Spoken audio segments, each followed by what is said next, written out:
It's Friday, February 4th, 2022. My name is Ashton Ellett, Politics and Public Policy Archivist at the Richard B. Russell Library for Political Research and Studies at the University of Georgia. I'm here today with Mr. Randy Nuckolls for a Russell Library oral history documentary interview. Randy is a double dog, earning both his BSA and JD from the University of Georgia. He served on the Senate staffs of both Herman Talmadge and Sam Nunn, then launching a long, successful career in law and government services. He is currently a partner at Denton's Washington, D.C. office and a member of its public policy practice. Thank you so much, Randy, for taking some time this morning to talk about your time in government, your time with Senator Talmadge especially. And thank you for hosting us all week here at Denton's. It's been a wonderful experience. Glad to do that. It much appreciated, I know, by Robert and myself. So let's start. Tell me a little bit about your childhood upbringing. Where'd you grow up? What'd your parents do? I grew up in a little community called Tunnel Hill, Georgia. It's part of Whitfield County, and went to schools there: Tunnel Hill Elementary and Westside High School. Now part of what would be Northwest High School. I grew up on a poultry and dairy farm. Mm-hmm. My earliest memories, agricultural memories, are from, we had sheep actually. I barely remember shearing sheep when I was a small child, and my dad had hogs. My dad had a way of getting into the agricultural different segments just at the wrong times, and he got into the hog business. He also had a full-time job as a broiler supervisor for what was then Red Hat and ConAgra Poultry. So he supervised broiler operations in Northwest Georgia.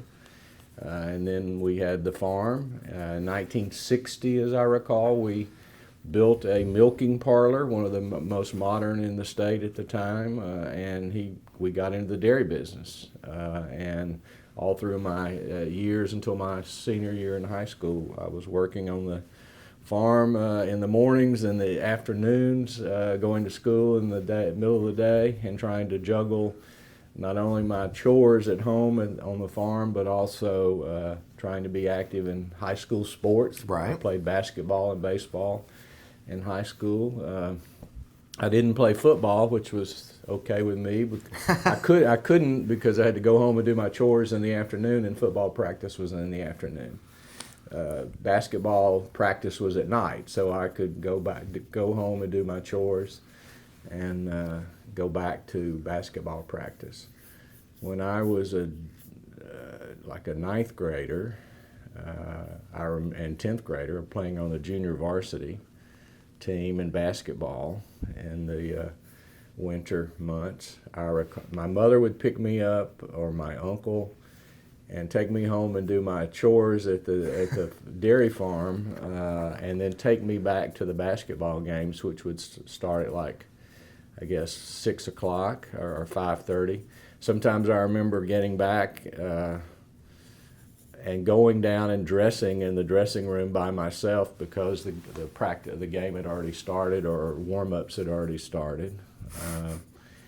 And then I'd come up and sit on the bench, sometimes feeling a little self-conscious, frankly, because I thought I didn't have time to change from my work clothes or bathe or anything between doing my chores on the farm and then going back and putting on my basketball uniform. But And you never fell asleep on the bench, because that sounds exhausting.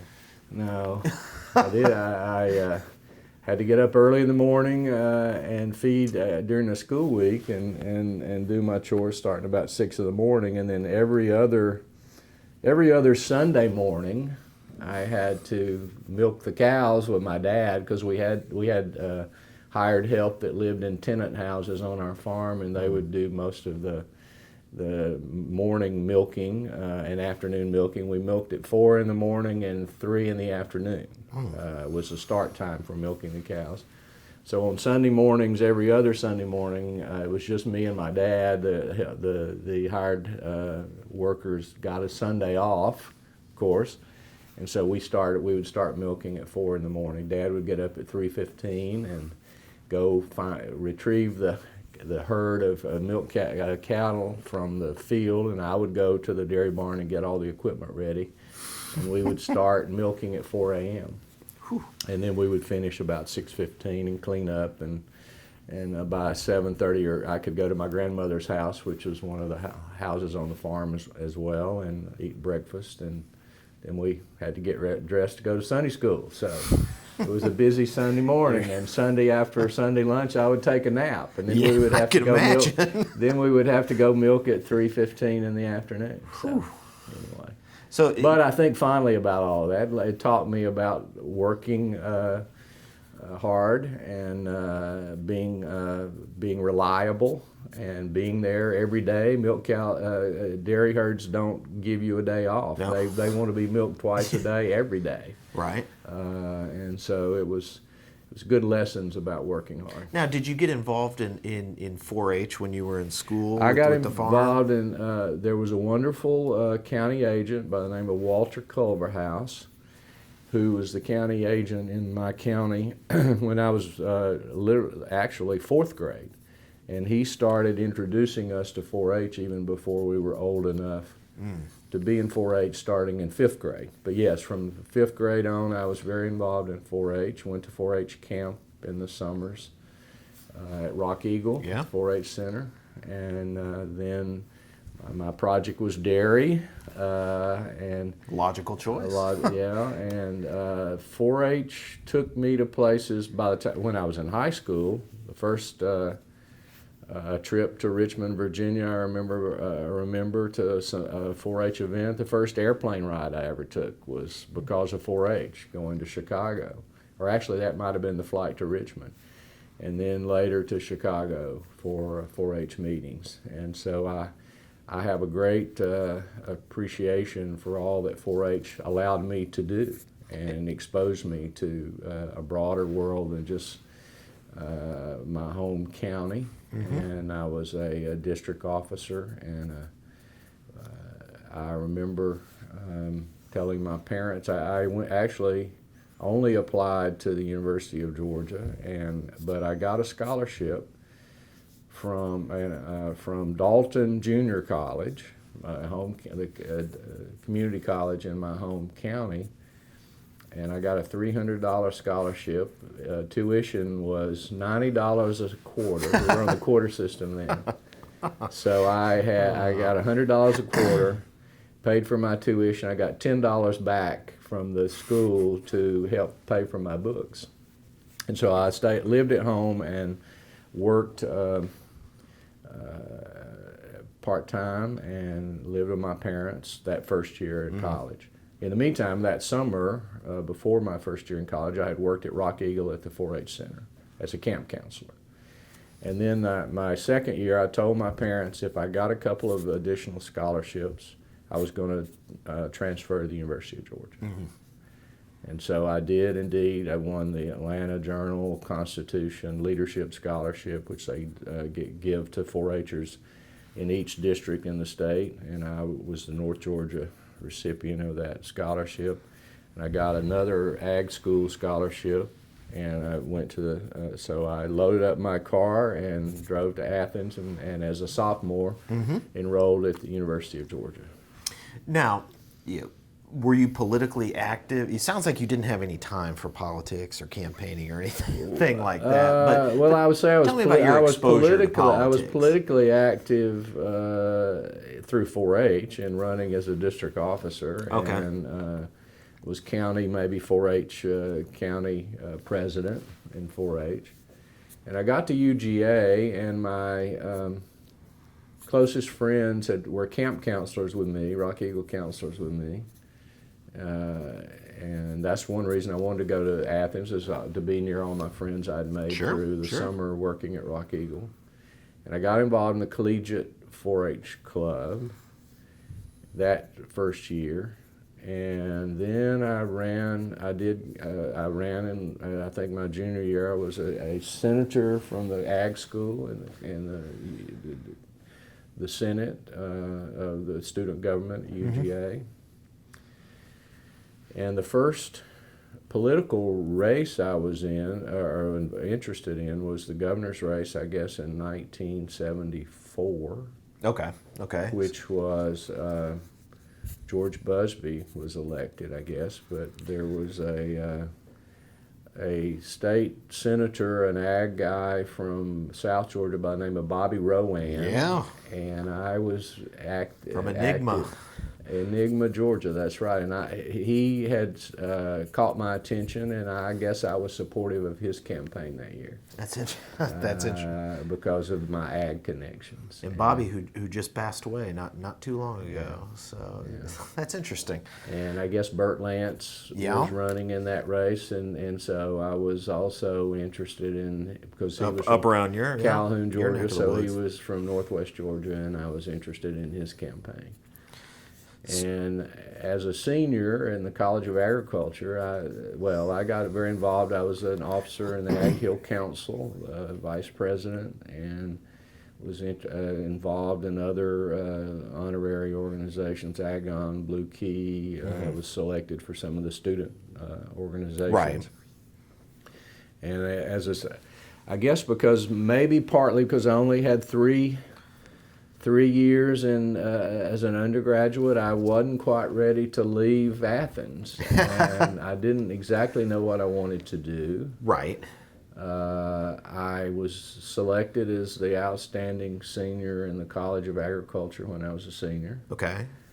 And I remember going and interviewing at Gold Kist in Atlanta, a big cooperative, and I guess I thought I was, going to do big things with Gold Kist. I don't know. And they offered me a job and put me on a commodity desk and paid me like $7,000 a year. And I thought, well, that wasn't exactly what I had in mind. I don't know what I had in mind exactly. But anyway, I applied to grad school, I applied to law school. Some of the community leaders that I had observed in my home county were lawyers, even if they were in political positions. Sure. So I thought, well, that's the most diverse thing I could do if I'm interested in politics and interested in government. Oh, and as a senior, I applied and was an intern in the Georgia General Assembly. Okay. My senior year. And I was assigned to the House Agriculture Committee.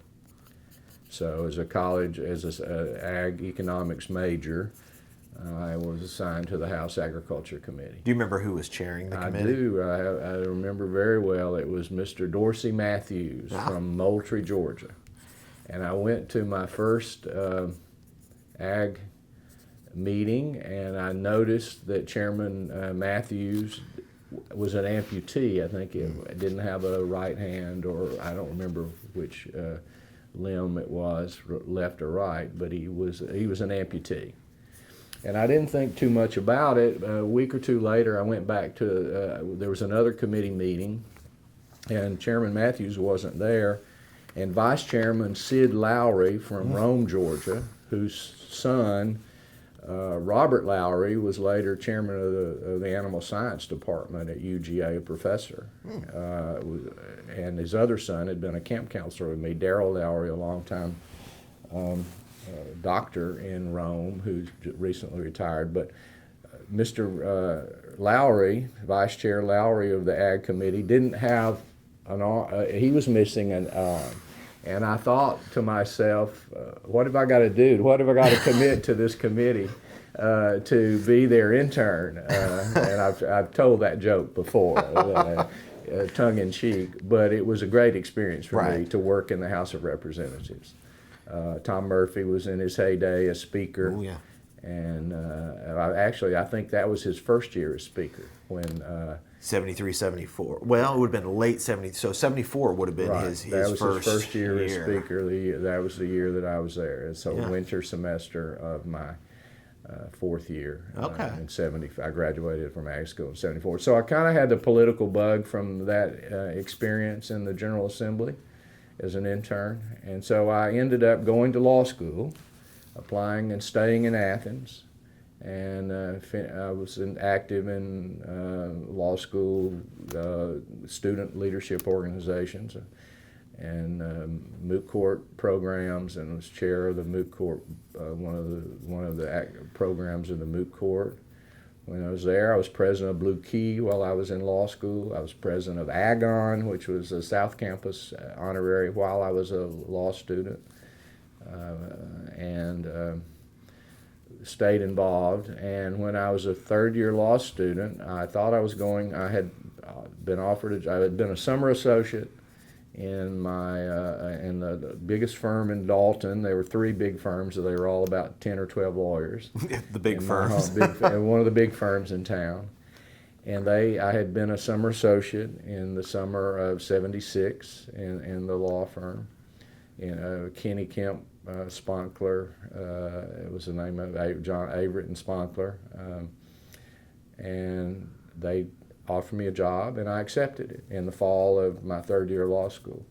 But then Jimmy Carter was elected president that fall, and I had written Senator Talmadge's office and said, I'm interested in maybe coming to Washington. And Dan Tate, Senator Talmadge's senior legislative assistant, went to the White House to work for President Carter. And so that created an opening in Senator Talmadge's office. He always had 2 lawyers, 2 legislative assistants, they call them in those days.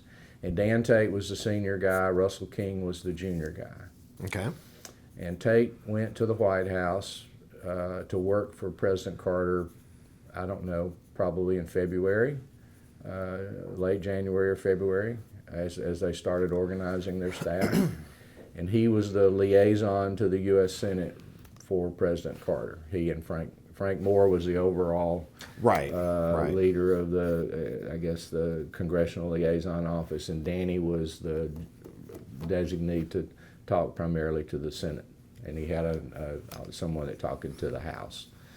And so Russell King reached out to me, and I remember we stood out in front of the law school under the trees there on the old campus, and talked. And he said, "You just be patient. We're going to figure out what we want to do, and we may want to interview you."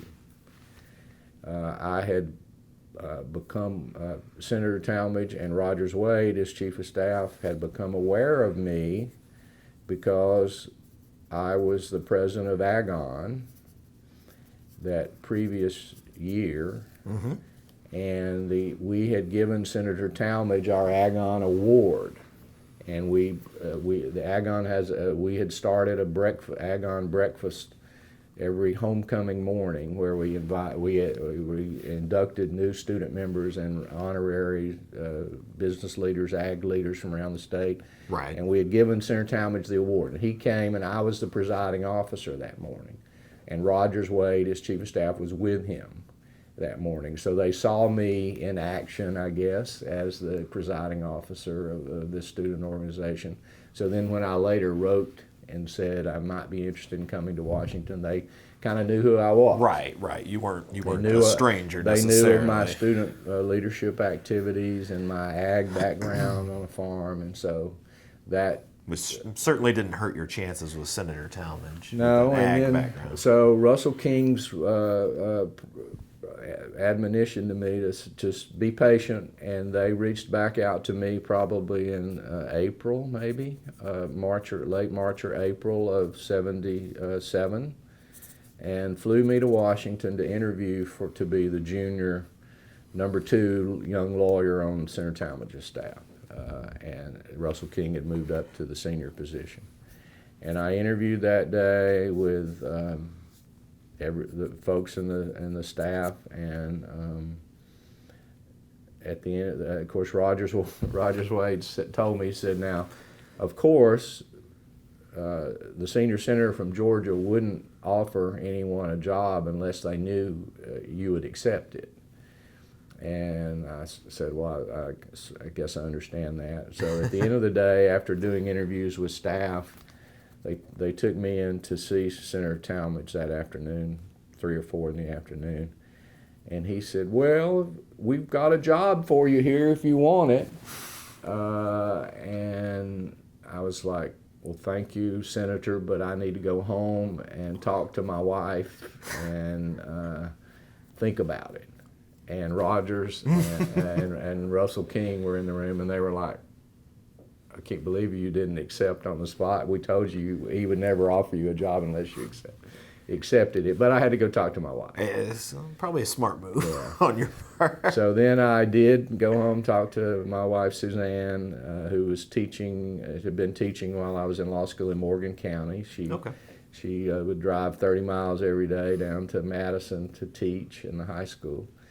And I agreed, and then, and it wasn't really an issue with her. The real issue was that I had already accepted a job with the Kenny Kemp law firm in the fall, so for several months. And my wife and I were already looking at houses places to live in Dalton, Georgia, or in our community of Tonal Hill, where we grew up, near Dalton. And I was afraid to break the news to the law firm that I was going to renege on my acceptance of the offer, because they only made an offer once every couple of years to a law student. And it was past the hiring cycle, and they couldn't have replaced me in the short run, at least. And I called Charlie Pannell, who had been a mentor of mine there. Charlie was then the district attorney. He had previously been a partner in that law firm, and he was politically connected. His dad had been a member of the Court of Appeals in Georgia, and was part of the Talmadge machine, if you want to say that. And I called Charlie and I said, this is what's happened. Senator Talmadge has offered me a job to go to Washington. And Charlie said, I'm going to go talk to Robert, meaning Robert Vining. Robert Vining was the Superior Court judge in town. Robert had previously also been in that law firm. Okay. So they were both former partners of the law firm. And Charlie said, you just sit tight. No, and we're going to. They called me back in a day or two, and Charlie said, "You accept the job. Robert and I think you should accept the job with Senator Talmadge. We'll go break the news to the law firm." Well, that was nice. That was nice. And so they did, and I wrote a long letter to the law firm that said, I was so honored that you offered me a job, and I'll probably be in Washington a couple of years, kind of like a judicial clerkship. And when I come back to home, I hope if you have an opening, you might consider me again for a job. And some of the partners were not happy with me. Others were supportive of the fact that their hometown guy was going to work for the senior senator. And I'm still close to a couple. The youngest partner at that time was a guy named Henry Tharp, who's now the senior. That firm is kind of aged out, but he's the senior guy that's still active. And he and I are close friends. We did a great trip to Alaska this past summer, in fact, together with our wives. And so they all treated me well. After they were proud that someone who had been their summer associate ended up being the senator's chief counsel. Sure. Over time, so yeah. So how much did you know about Senator Talmadge before, had you followed his political career? What did you know of him before you got to know him? Well, I guess like everyone else, the Talmadge name was at that time big in Georgia. I mean, he was a senior senator. Richard Russell had died. Talmadge was the most prominent and respected, I guess, member of Congress from Georgia at the time. He had been, part of what I knew about him was I knew he had been governor, and I knew he had been incredibly supportive of education in the state of Georgia while he was governor. He had helped create the Rock Eagle 4-H Center when he was governor. And there's the Talmadge Auditorium there named for him, and so I was very appreciative of all that I knew he had done to improve education in the state of Georgia in the 50s when he was governor, and also to be supportive of the 4-H programs and create this great 4-H center where I had worked for 4 summers. So that was, I knew he was a senior member, chairman of the Agriculture Committee, and I was an ag guy. Okay, Right. and in fact, they flew me back a second time to Talmadge's office after I had accepted the job because they had an opening as for a lawyer on the Ag Committee staff. Okay. Working under Mike McLeod, and I flew back up and I talked to Mike McLeod and talked to the other lawyers that were there on the Senate Ag Committee. And at the end of the day, I finally told Rogers Wade and Mike I preferred to stay on the personal staff and continue to work. I didn't want to be restricted to just agriculture, and I would not have been as involved in Georgia politics or Georgia issues. Right. I would have been involved in national, maybe agriculture issues. So I stayed on the personal staff where the first year of my career at Senator Talmadge was really answering mail all the time. I mean, Russell was the senior guy dealing with Talmadge's finance committee work. Mm-hmm. Talmadge had Veterans Committee staff that advised him about veterans issues, where he was really the senior member of the Veterans Committee, even though Alan Cranston was the chair. Right.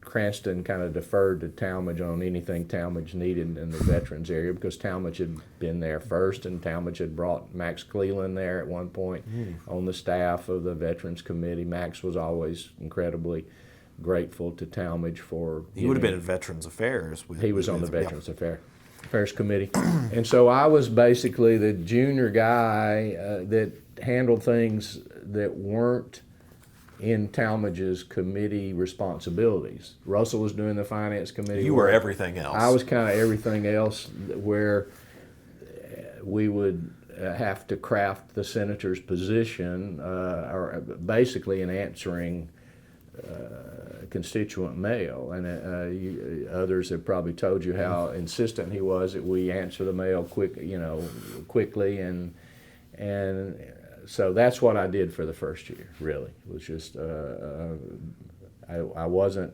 going to the Senate floor. I wasn't really sitting in committee meetings. I was sitting in the office helping answer the mail in an era where we didn't have, other than we did have a big computer that ran what we call robo letters, where you got thousands of letters on a national topic, some legislation, the Panama Canal treaties or labor law reform. But those letters, a lot of them were form letters that would come in, and we had a response we had prepared, and then the senator had signed off on his response. Thank you for letting me know of your support for Senate Bill 12. That bill has been referred to the Senate Labor Committee. I'm not on that committee, but as that committee decides what they're doing, and if this bill happens to come to the Senate floor, I will keep your views in mind. Thank you for writing, kind of thing. So but we had a whole list of those, and you would mark a letter with okay, give this robo response number 12 or whatever. Then so those were easy to sort out and send over to the processing team that we had over in a different building to answer those big form letters, or letters that were all on the same topic. The Panama Canal would have been one, and we had a response, and that was easy to prepare a response to that. The more complicated was where a constituent wrote on a topic that wasn't as prominent, or where the constituent wrote on 3 different topics in the same letter. Wanted to save paper and just get it all. And so I want to talk about this and this and this. So we had 3 secretaries in the legislative department.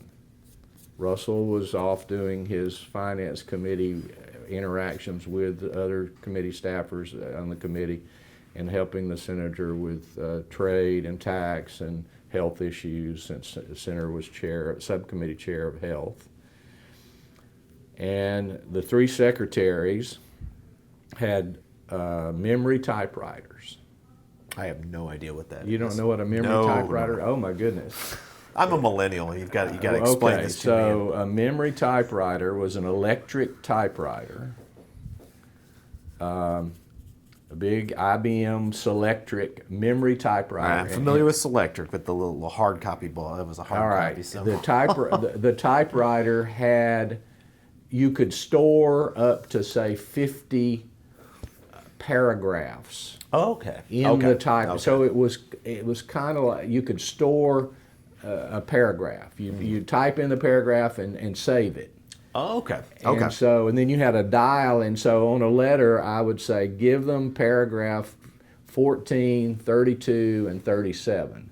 And so Mary Jane Eisel, who would tell great, she was an older woman who had worked in the Senate for a long time. She had worked for another senator before, Senator Talmadge. I know she would tell me stories about about John Kennedy coming to her boss's office and hanging out with her boss when she was a young staffer, and now she was an old staffer, woman. So she was the senior secretary in the legislative department.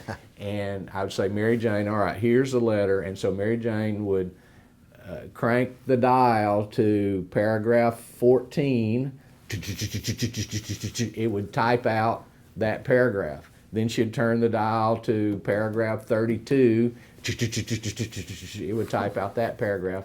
And then the third paragraph, so we covered all three topics. Right. And then it had a closing.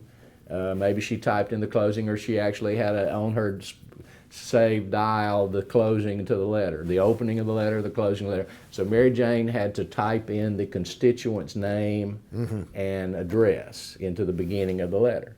So it was, and then that letter would go with other letters that had been generated in that fashion, like the big stacks of robo-letters, to the signing machine. Okay, the robo-pen. The robo-pen, where it would sign Herman Talmadge's signature.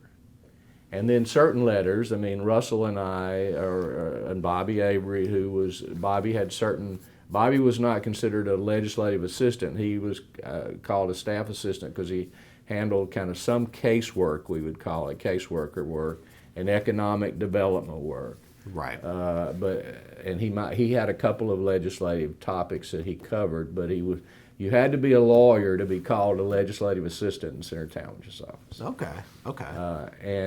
So some of the really important letters, if it was then we would prepare them, and then they would go into the senator's office, to his desk, and he would sign them.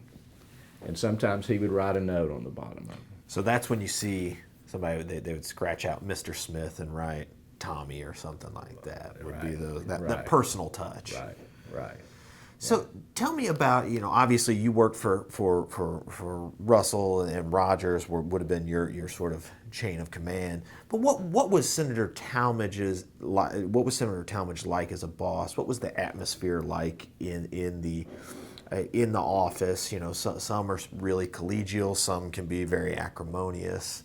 What was that like? He was always kind to staff. And in addition to writing letters, the legislative staff would write memos on a topic. There might be an issue coming up, and we would write a memo, a specific Georgia issue of some type come up. And so we would have to do briefing memos for him. And sometimes then we would get called in to give him a briefing or give the memo that he would take home in his briefcase and read. And then when you were in his presence briefing him, he would ask questions. And he had his little reading glasses, and he would look over the reading glasses, and he would lean back in his chair, sometimes, and way back, and he would ask you a question, and if you could answer it, he would ask you another question, and if you could answer it, he would ask you another question. The Socratic method. And if he asked you another question and you said, "I don't know, Senator," or "I don't have him," he would say, "Okay, thank you very much," and that was the end.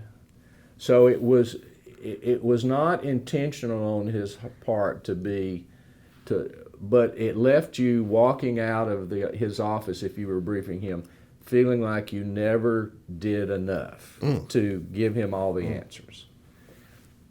And so it made you want to do more to not ever be in a position where you couldn't answer one of his questions.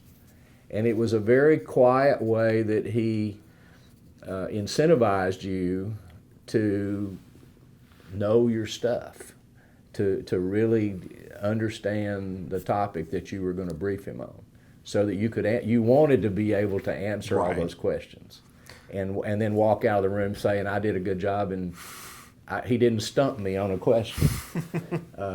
He was very gracious to the staff. He was very nice to interns. There would always be opportunities for junior staff and interns to interact with him. So he wasn't in the personal office. You got to understand the kind of rhythm of a Senate office. He was in there. He would wake up. His personal kind of protocols. He was wake up really early. At least the era that I was there, he was living alone. He was already divorced from Betty. He was in the. He had the condo. He had a condo out on New Mexico Avenue, and he lived alone.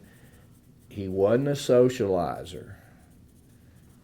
He would go to Georgia events to see constituents, make an appearance and shake hands, and then he would go home.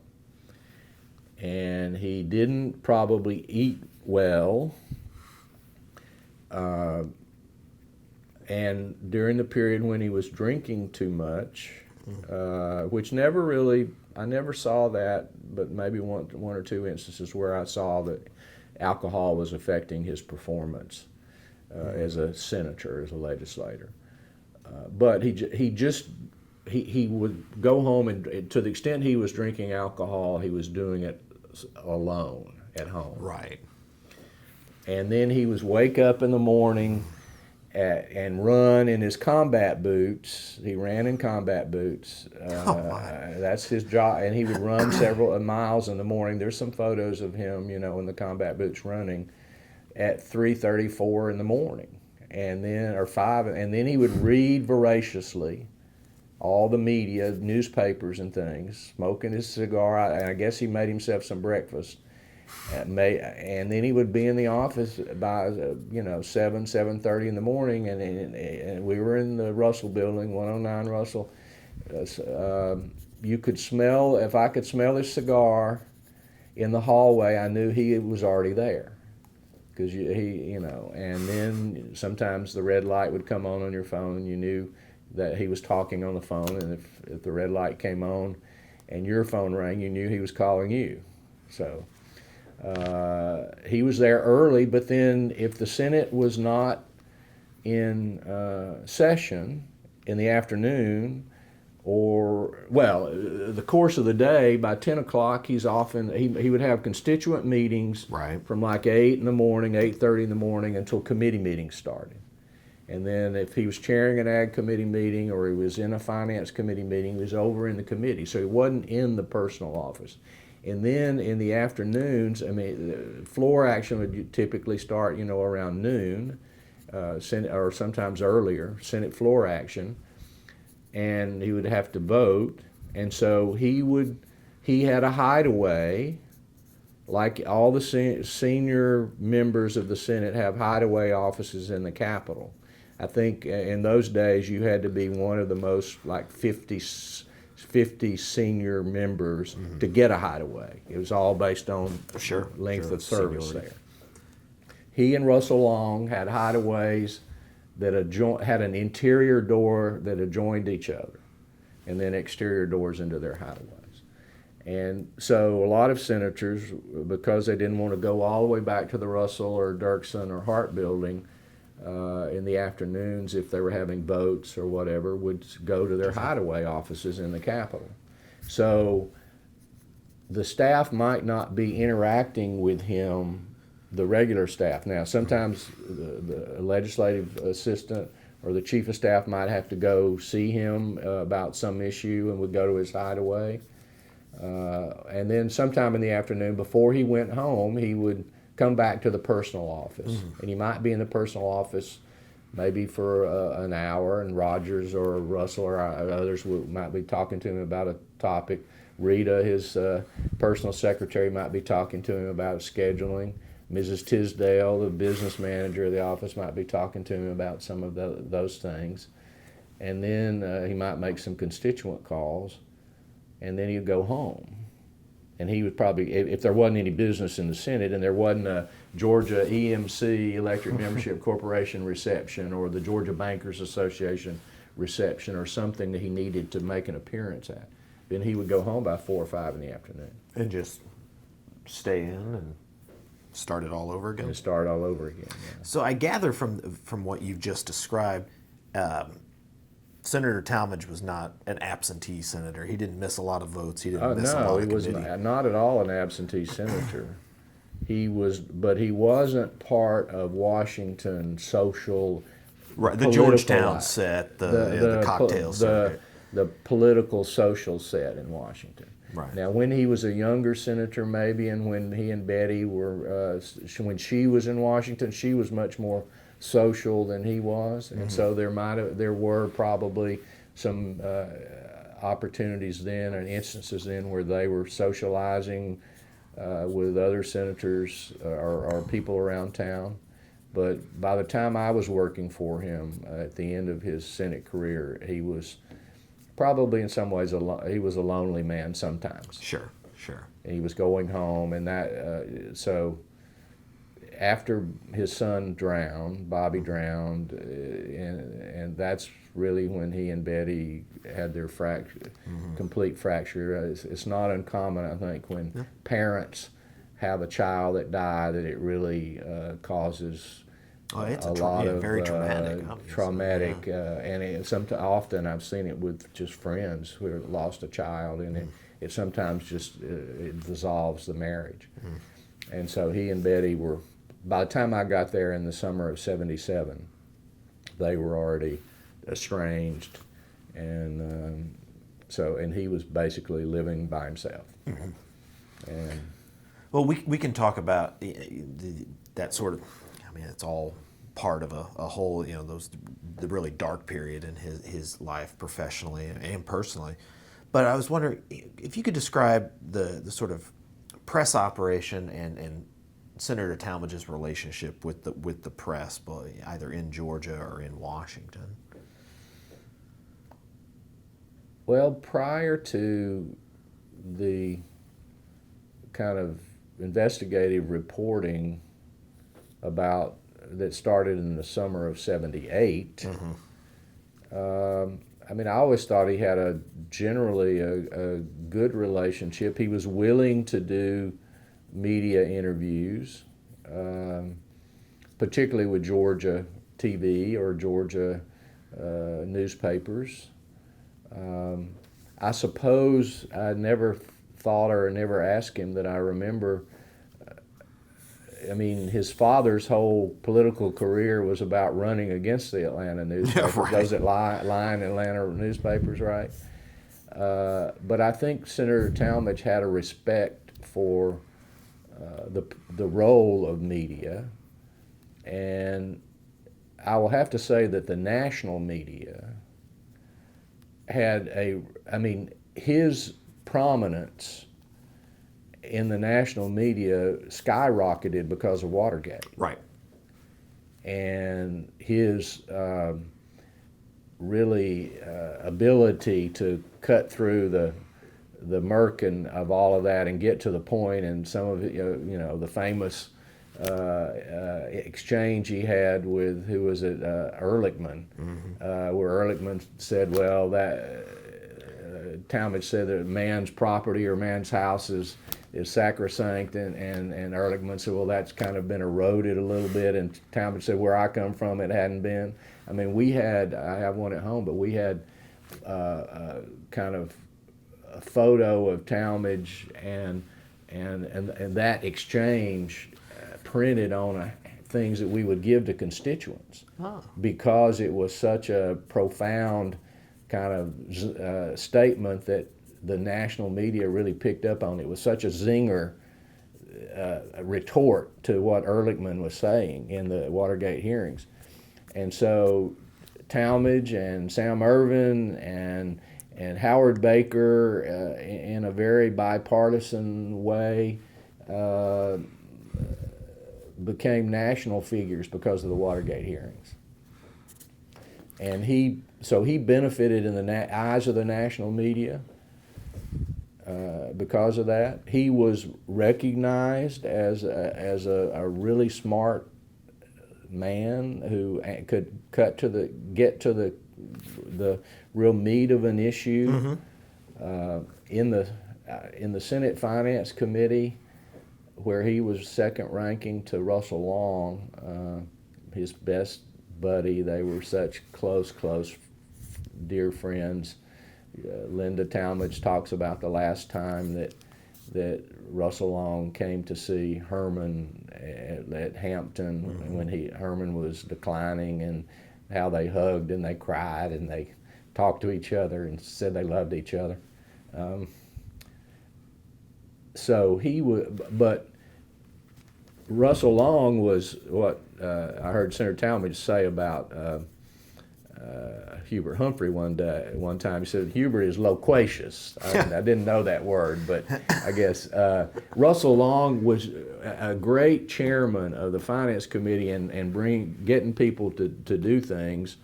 But he would wander off on tangents when he was chairing a meeting.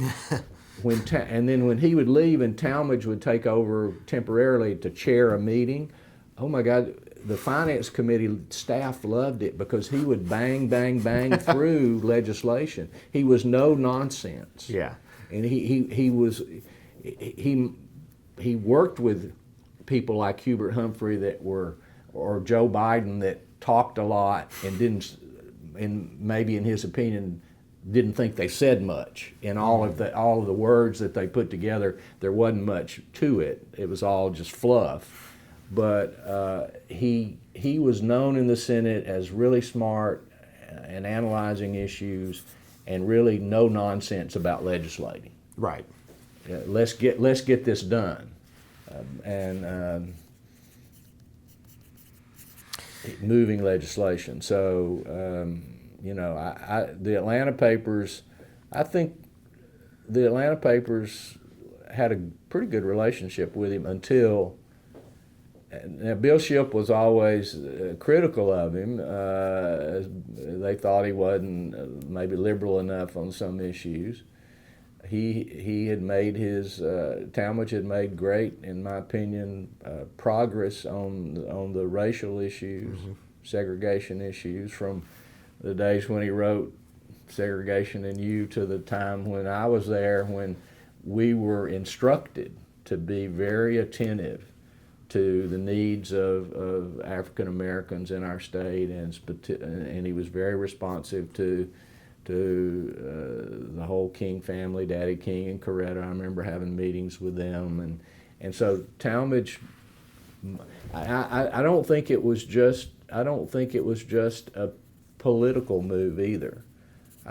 I think he really realized in his personal opinion about things that he needed to change and be more open-minded. I don't think it was just a political ploy. Right. I think he genuinely learned how he needed to be more open-minded about everyone and treat everyone equally, and had real affection for a lot of African-American friends of his and supporters. And I think that came through in the numbers that voted for him even to the end.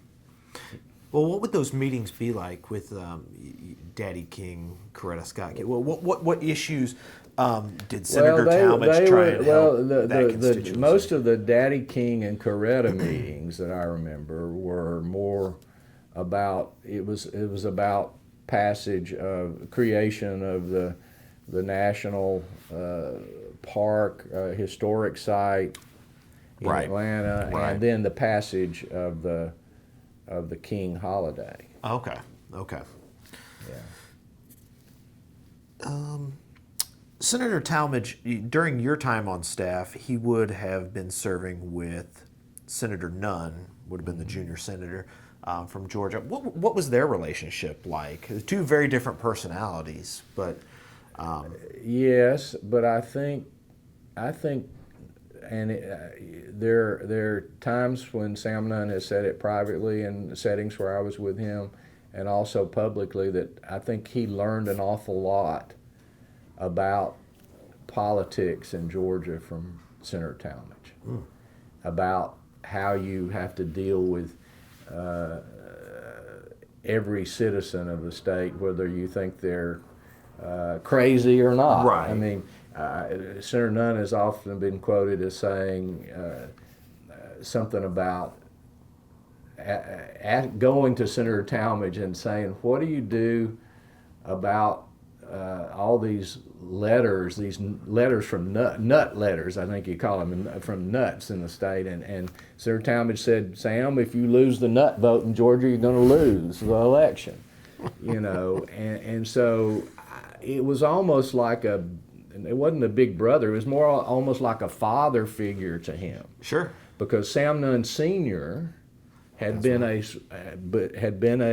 leader, a Talmadge man for the county, right?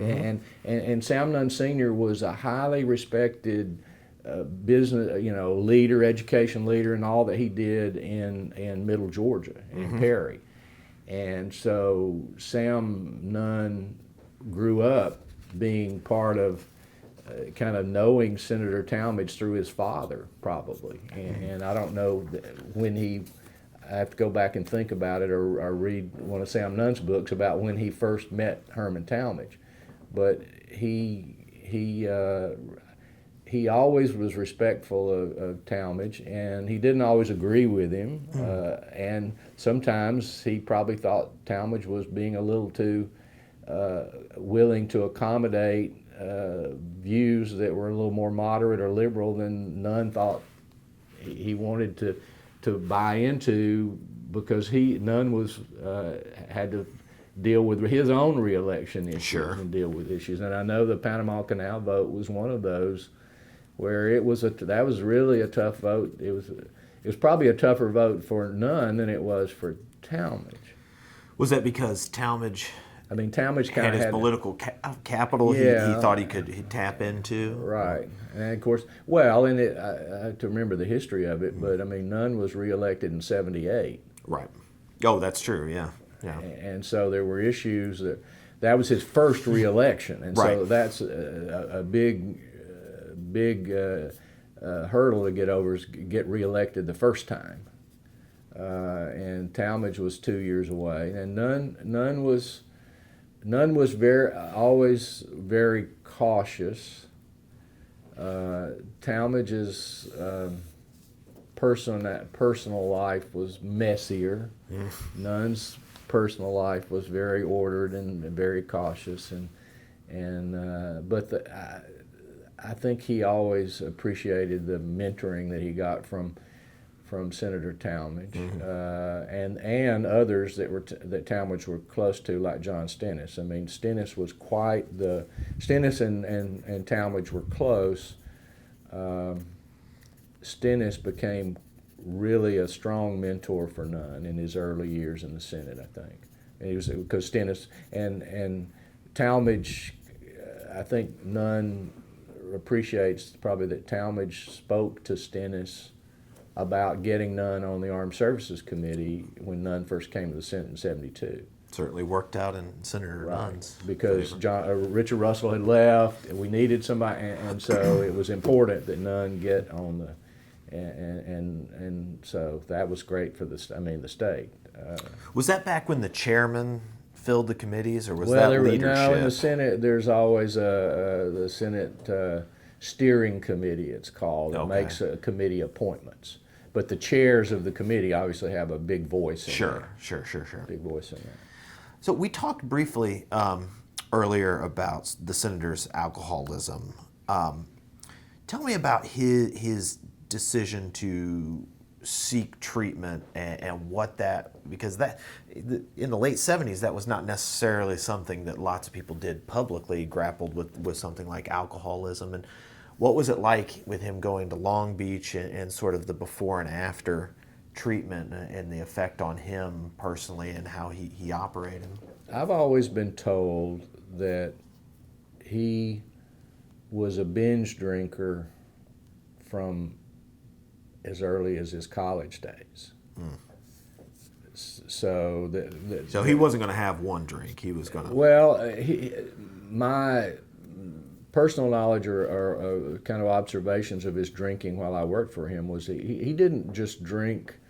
He didn't drink in work settings. He might drink at night after he got back to his apartment, but then the next morning there he was at 7 a.m. Mm-hmm. And I never, as I said, I never saw it affect his performance. One instance I remember where it did, and it was, but otherwise. So the binge, but then occasionally there was this binge drinking that I hear happened all the way back to his college days. There's a story about when his dad was governor and he was a student at UGA, and he and some buddies got caught in a sorority house, and they shouldn't have been there, and they were up on the second level, and they jumped out of a balcony, and he broke both of his arms. That was maybe fiction, I don't know, but I would ask him sometimes, and he would grin and say, "Is that what they say about me?" He would never quite confirm some of his college antics. It's pretty scandalous for the 1930s.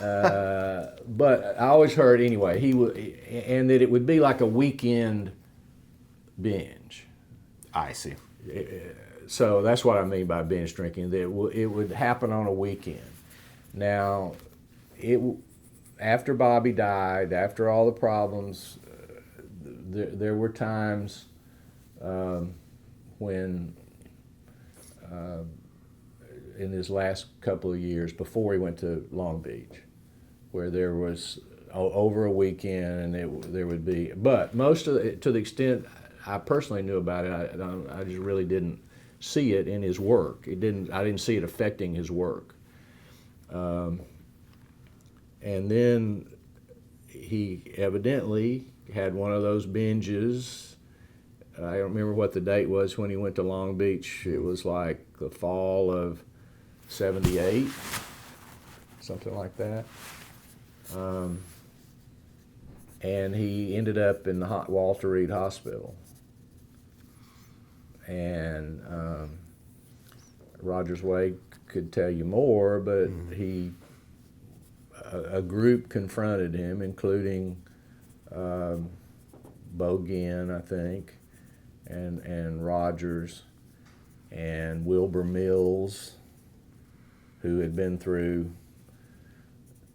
the binge drinking and the alcoholic blackouts that Wilbur Mills went through, and Fanny Fox in the tidal basin and all of that, and had no memory of it, right?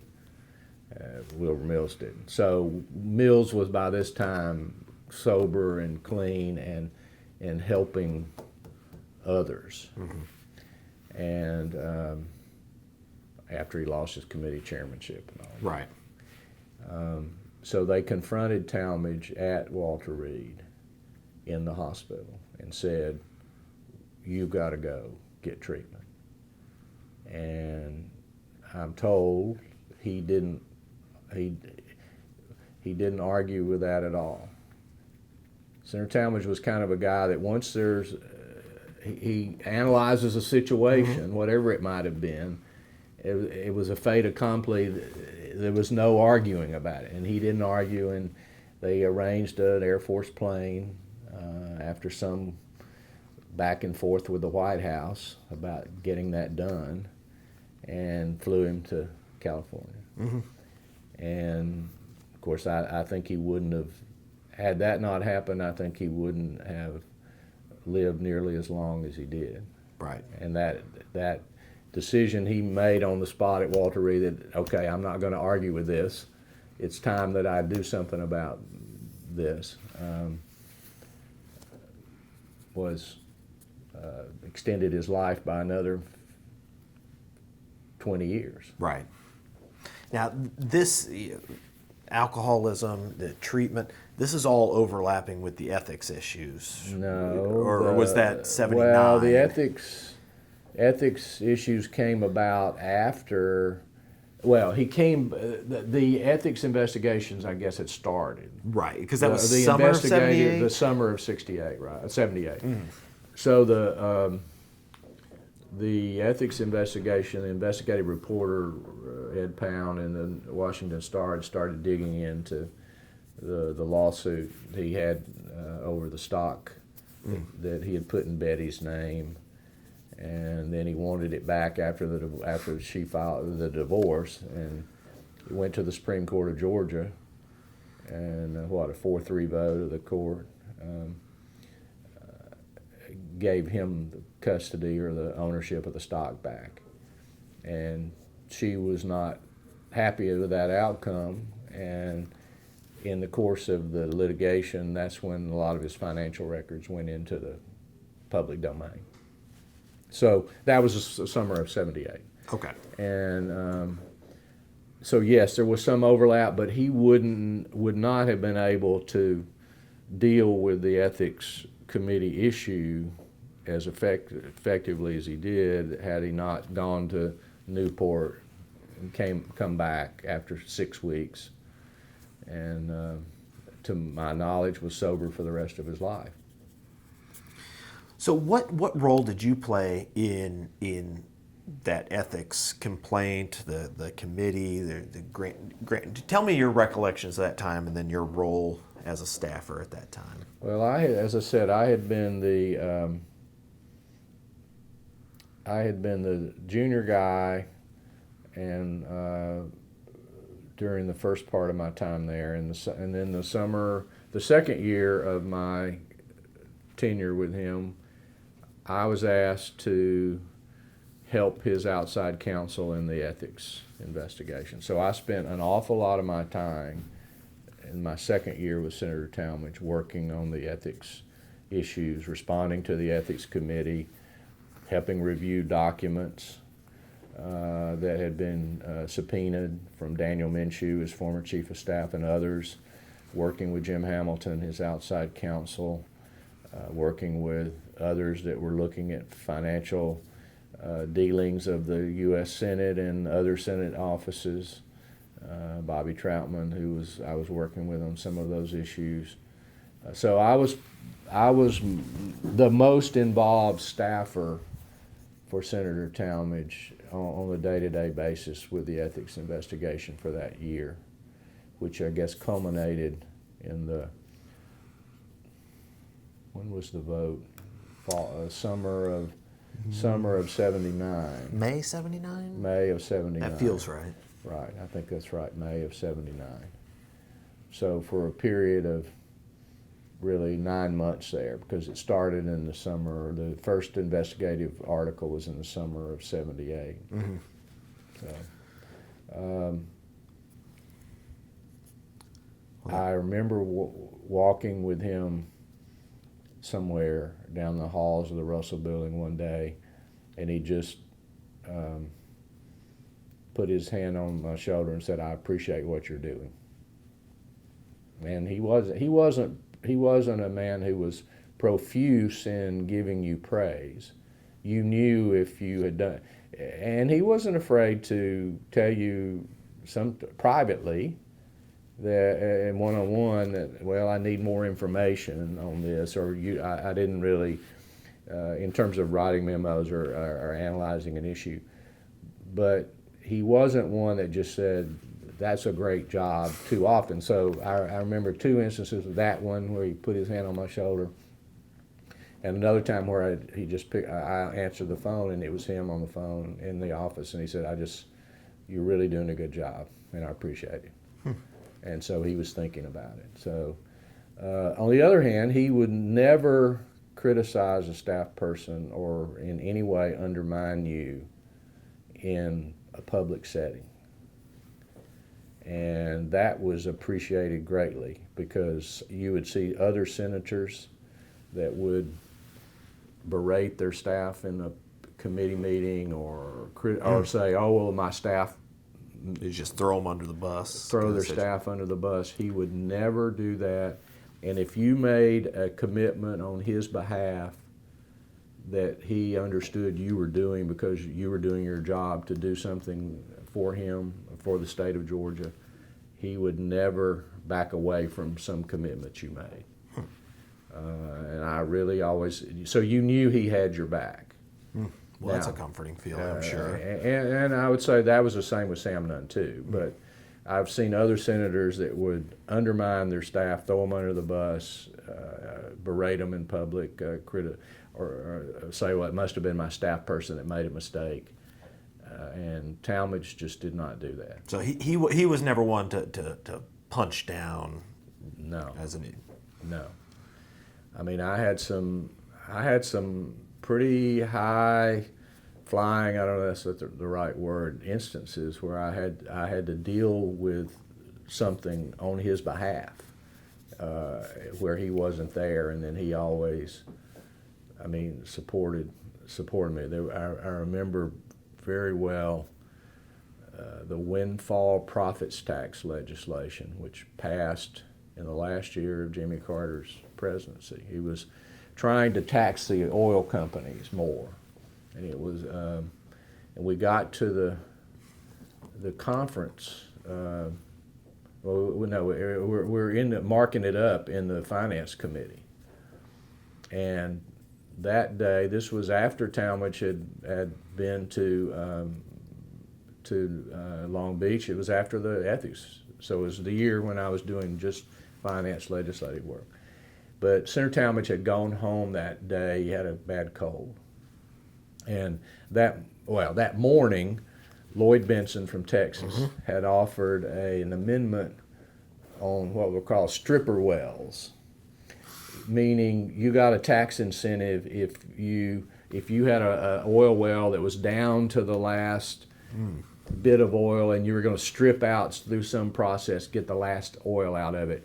You got a tax credit to help make it economically viable for you to strip out the last oil. And so it was something the oil industry would like to have. Hence Lloyd Benson. Now, the amendment failed in the morning on a close vote. This was not a political party issue. This was an oil state production issue versus consumer state issue. Jimmy Carter had proposed it, the taxes, but in the committee, Republicans and Democrats lined up depending on whether they were an oil-producing state or a consuming state. The amendment failed in the morning.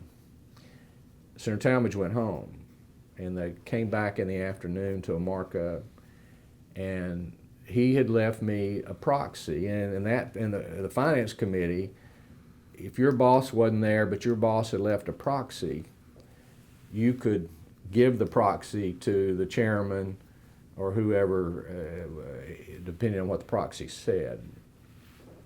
Well, Senator Talmadge had basically left a proxy. He had promised to support President Carter. Whatever the Carter administration said, they supported amendment or opposed to amendment, he had a proxy that voted that way. Now that was contrary to his good friend Russell Long, the chairman, and to the ranking Republican Bob Dole. That afternoon, Lloyd Bentsen offered a compromise, watered-down stripper amendment. So it wasn't as generous to the oil companies. Offered it again. It failed, or it was not going to pass, but there were like 3 votes out, including Senator Talmadge's, because he wasn't there when they called the roll. Bob Dole's guy grabbed me immediately and said, "You got Senator Talmadge's proxy?" I said, "Yes." And he said, "Well, what are you going to do?" And I said, "Well, Senator Talmadge, the proxy says support the president." But I said, "I think if Senator Talmadge had been here and have seen the compromise, the version Lloyd Bentsen offered, he might have been willing to work it out." I said, I will wait a few minutes and not vote the proxy. And I went back in the back room behind the finance committee. There's a big room back there where you can gather and out of view of the public. And Bob Dole came back and he grabbed me by the arm and he said, "Where's Herman?" And I said, "Senator Dole, he went home. He's got a bad cold." And he said, "I need to talk to Herman." And I said, "All right, Senator Dole, I'm going to give you his home number." I said, "He may fire me if I tell him, if you tell him I gave you the number." And he said, and so he went in the phone booth. Back there was a phone booth back there in those days, or still is probably. And he called, and he came out of the phone booth, and he said, "Herman says for you not to vote." So just hold. Just hold. Okay. And they rounded up the other votes, and the amendment passed. So those kind of heady, for a 27-year-old, 28-year-old, whatever I was at the time, was pretty heady things. Mm-hmm. I remember another one in the committee where it was an airline issue, and Delta lobbyist, airline was sitting in the, and Talmadge was gone, and I had the proxy, and it was the same thing. Long and Dole were supportive of what the airlines wanted, but Bob Packwood, on the other side, was not. And Russell Long, the Dole people said, you got to have the vote. And I said, well, I got to vote. And so there were these issues that would come up where I knew I was doing something pretty heady, if voting for my boss, basically. Right. Being able to do that because of the proxy system they had in that committee. I don't know if they still have that or not. Mm.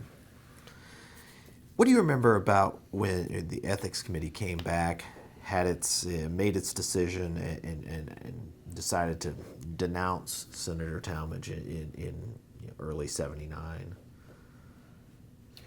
Well, there was a lot of back and forth before the hearings ever started, the actual witnesses, right, about a settlement, if you will.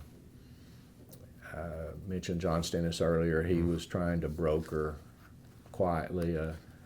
It didn't look good for the entire U.S. Senate to have to have one of their sitting colleagues, particularly one who was so respected by his colleagues, at least the senior colleagues, particularly in the majority, since they were all the Southern chairs.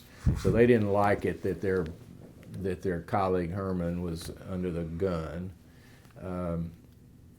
There was enough in that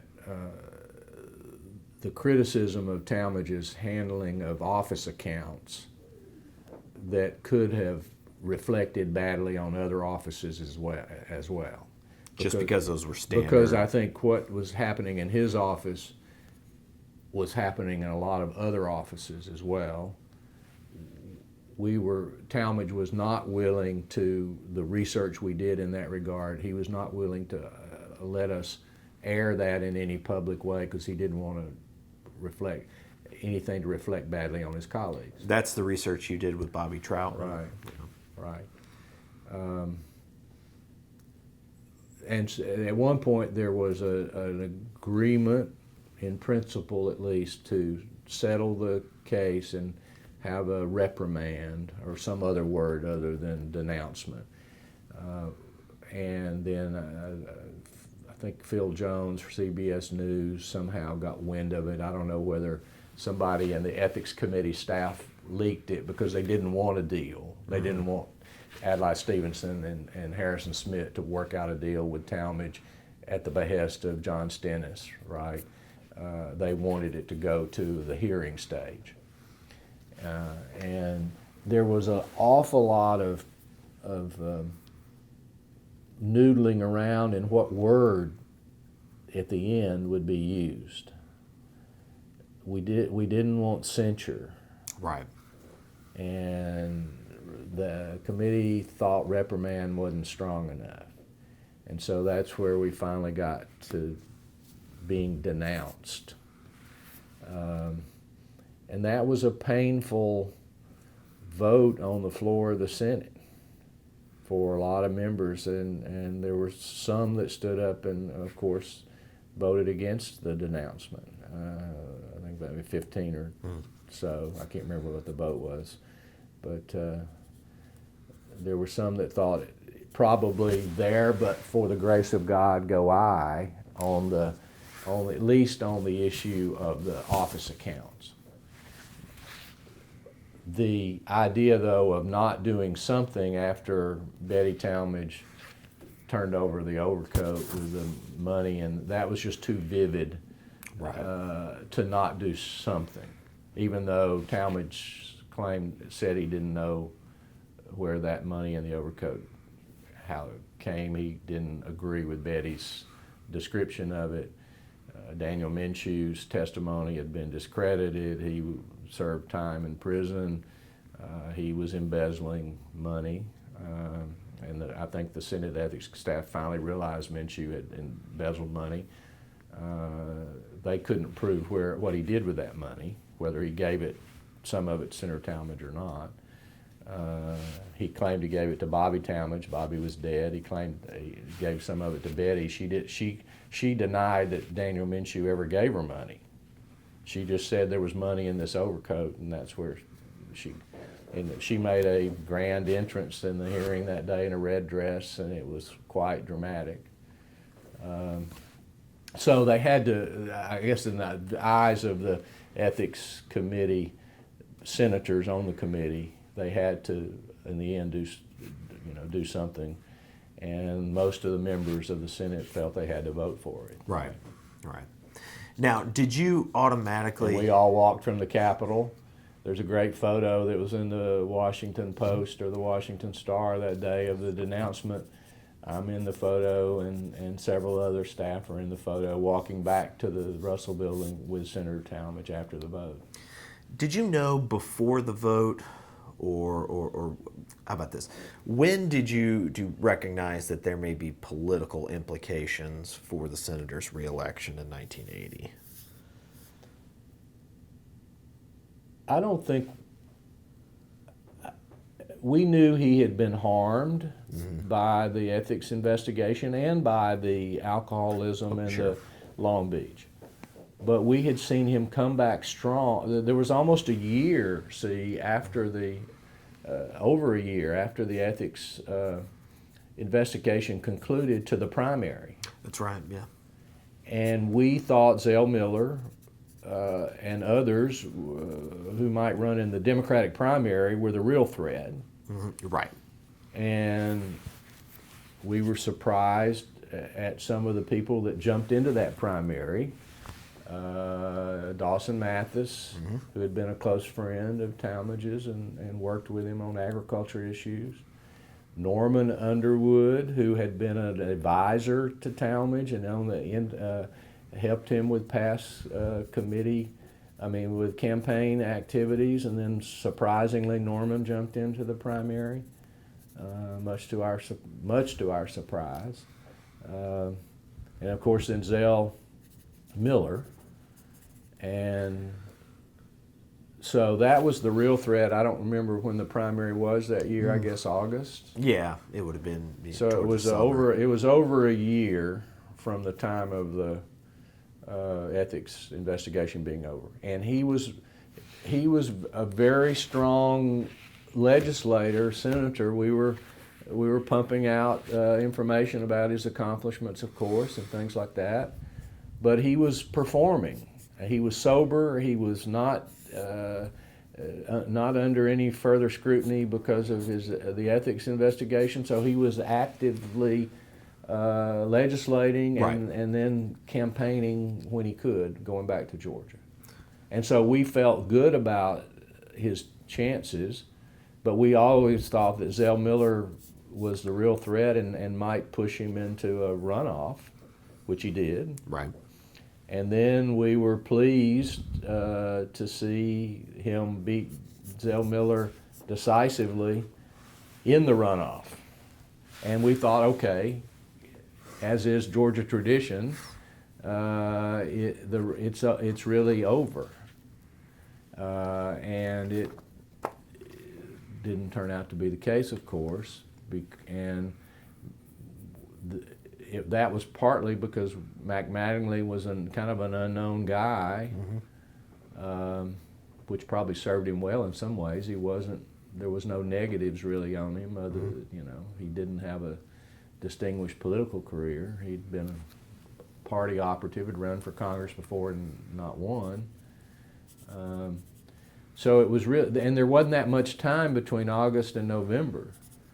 And it was only, the polling data only started tightening up. I think we underappreciated the changing voter base in Georgia and the willingness of more people that had moved into the state that were willing to vote Republican. So it really wasn't. Now, obviously, you're up in Washington. I mean, I wasn't that involved day to day in the campaign. Right. I'm helping keep the legislative trains running. Mm-hmm. So it wasn't until, I have to think back, probably the end of October is when the campaign gets the sense that there's a problem here and they need the more money to go back up on TV, and by that time it's too late. Well, I think, I don't remember, I just remember getting a call. By that time, Will Ball was the administrative assistant, and I was the legislative director, L.A. Russell King was down in Georgia. Rogers had come back to Washington. Is that right? No, Will was still there. There. But Rogers was coming back and meeting with us occasionally and help. And at some point, anyway, they said, you guys have got to help raise some additional money. So in our extra time, we were making calls to people that had political action committees and could contribute in raising some money for some late media buys for Talmadge. And it was, you have to do those media buys in advance, so some of those were just too late. We had money left over that didn't get spent, and the decision was made not to debate Mattingly, which I think in retrospect was not a good one. Right. But because Talmadge had done very well in the debate against Zell Miller. That's right. And but Talmadge, I think personally didn't want it. In some ways, he thought he'd perhaps, and thinking about it just out loud with you, perhaps he thought, I've been through the gauntlet. I've been through Long Beach, I've been through the ethics committee, I've been through a hard primary and a runoff, I've won.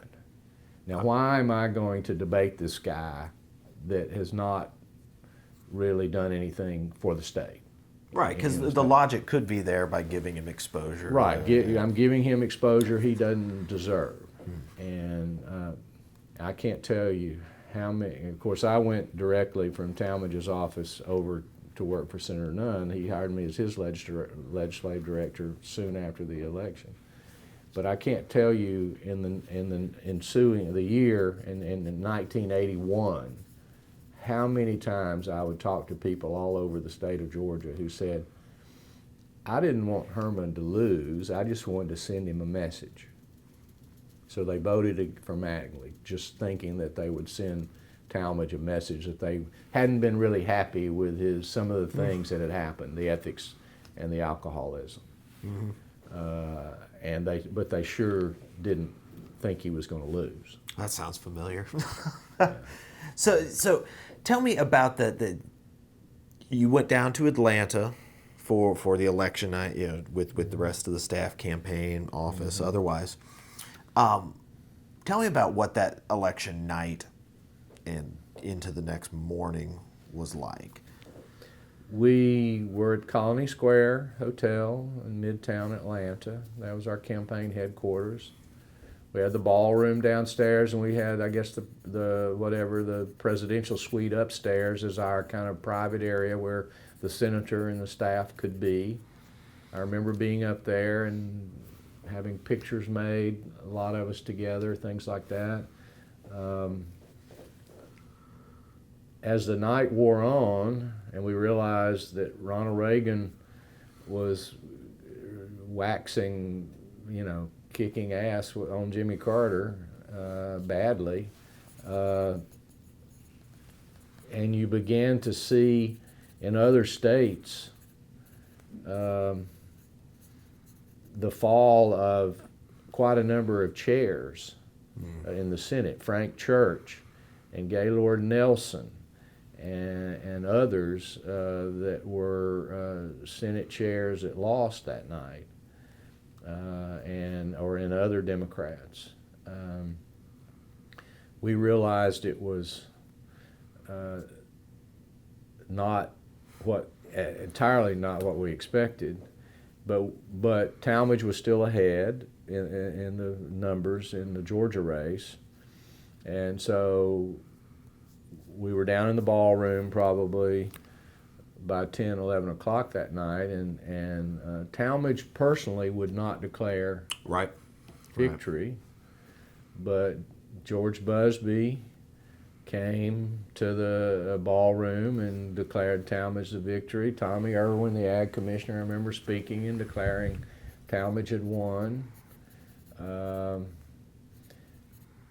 the governor and the ag commissioner, and it was a packed ballroom, but it was somewhat muted because of the fact that we saw so many of Senator Talmadge's colleagues being defeated. And before we left that night, we recognized that the Republicans would have the majority in the Senate, and so Senator Talmadge would no longer be chairman of the Agriculture Committee.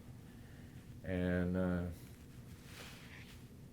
then the next morning, I was sharing a room with Bobby Avery, and the alarm went off and the radio kicked on, and one of the first things we heard was the commentator on the radio, I don't know if it's WSB or some other radio station, said that Mac Mattingly had just pulled ahead because of late votes that came in from Columbus, Georgia, or from Cobb County, and I guess there was a computer problem in Columbus that delayed the counting of some votes there.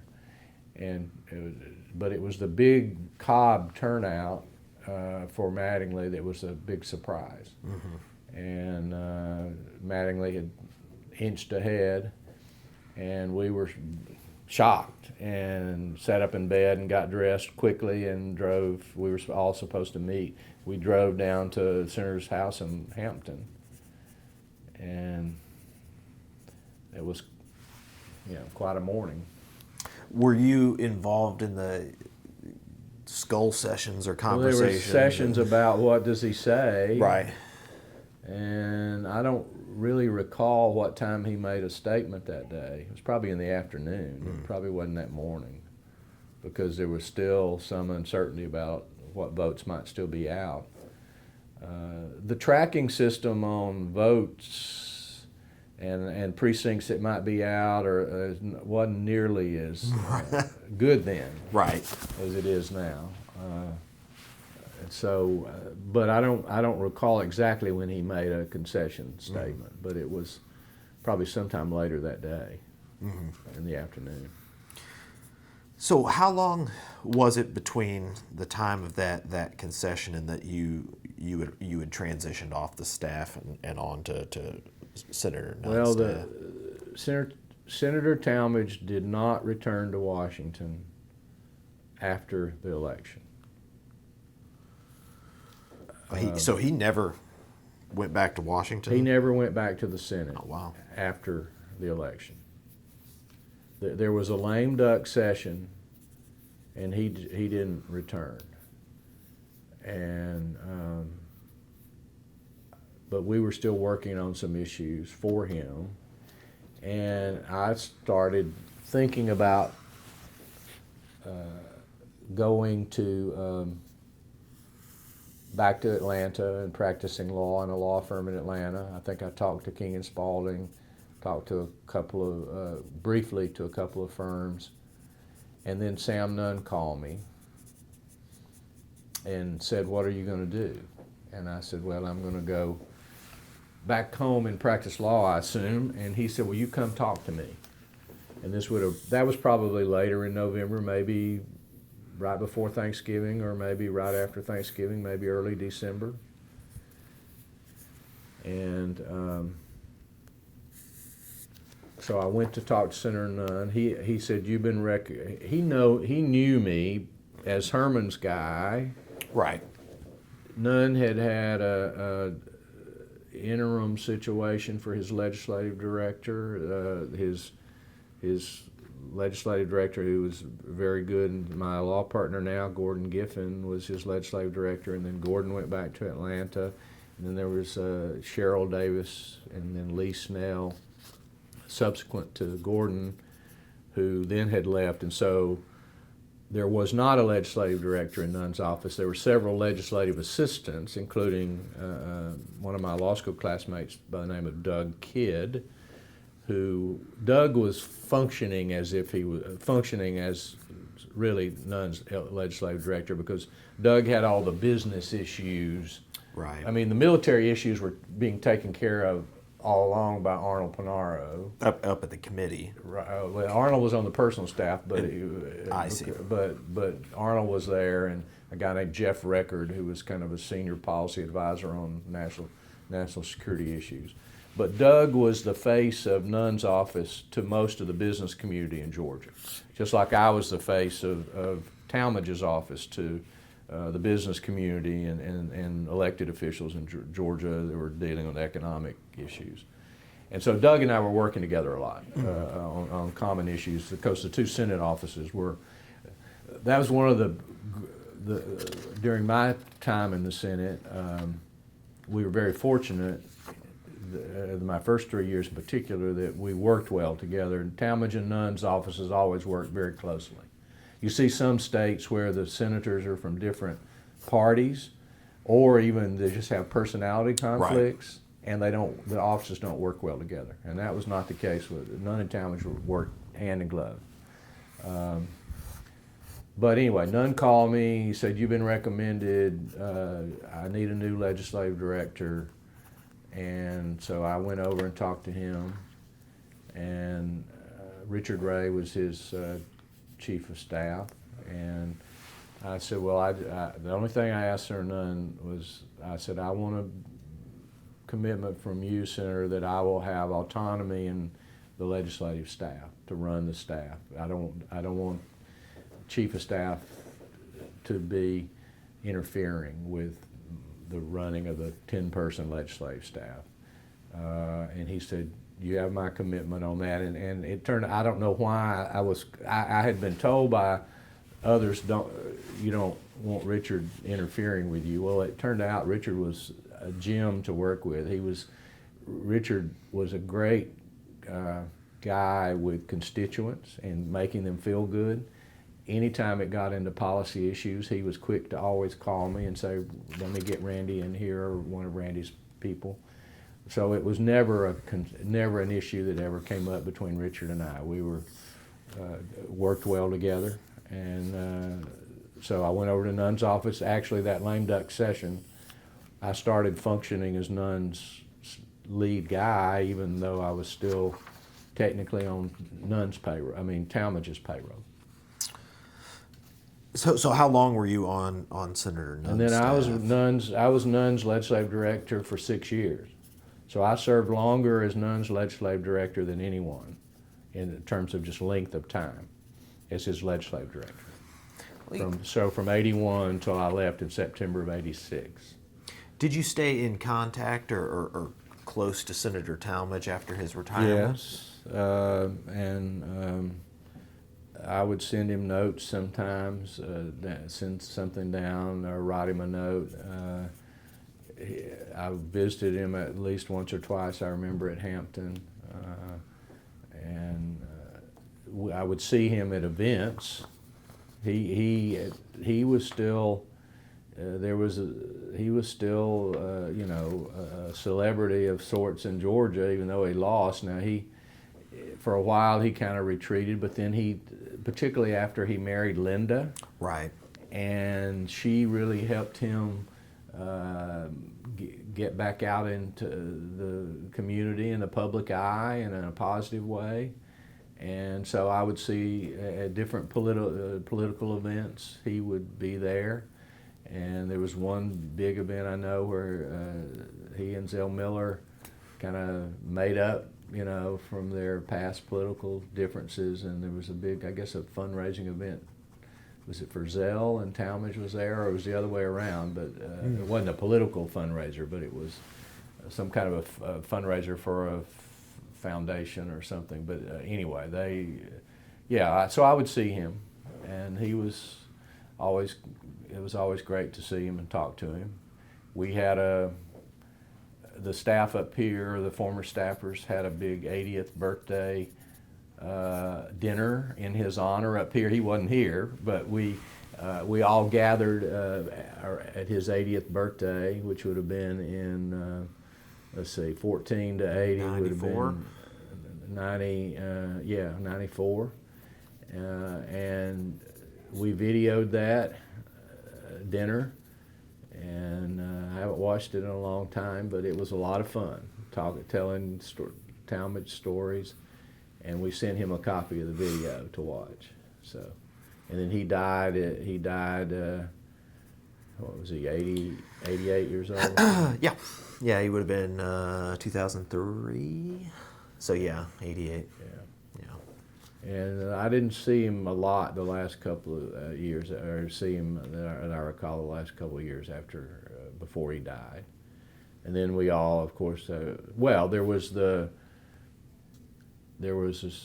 ceremony was that after he died, I guess, when they put the statue on the Capitol grounds. I saw him, I have a great picture of him and me and Donald Hastings, Hastings Seed Company, at Rock Eagle when we refurbished and rededicated the Talmadge Auditorium. Now, Donald Hastings was one of the first student members of this Agon organization I mentioned that I was a student president of. He was a student member in 1920 when it was organized. And so I'm proud of that photo. I got a picture with one of the original members of Agon and with my old boss, Senator Talmadge, and now we're about to have the 100th anniversary celebration of Agon, delayed by 2 years because of COVID, but that'll be coming up here in a few weeks in Athens. So, but yes, I saw him at different times. Sure. So with the benefit of time and space and looking back on it, what do you think Senator Talmadge's strengths and weaknesses as a politician, as a policymaker were? I think among his strengths were his analytical abilities as a senator. Some of that only staff or his colleagues would have seen. It wasn't something that you can easily translate to the average citizen, okay?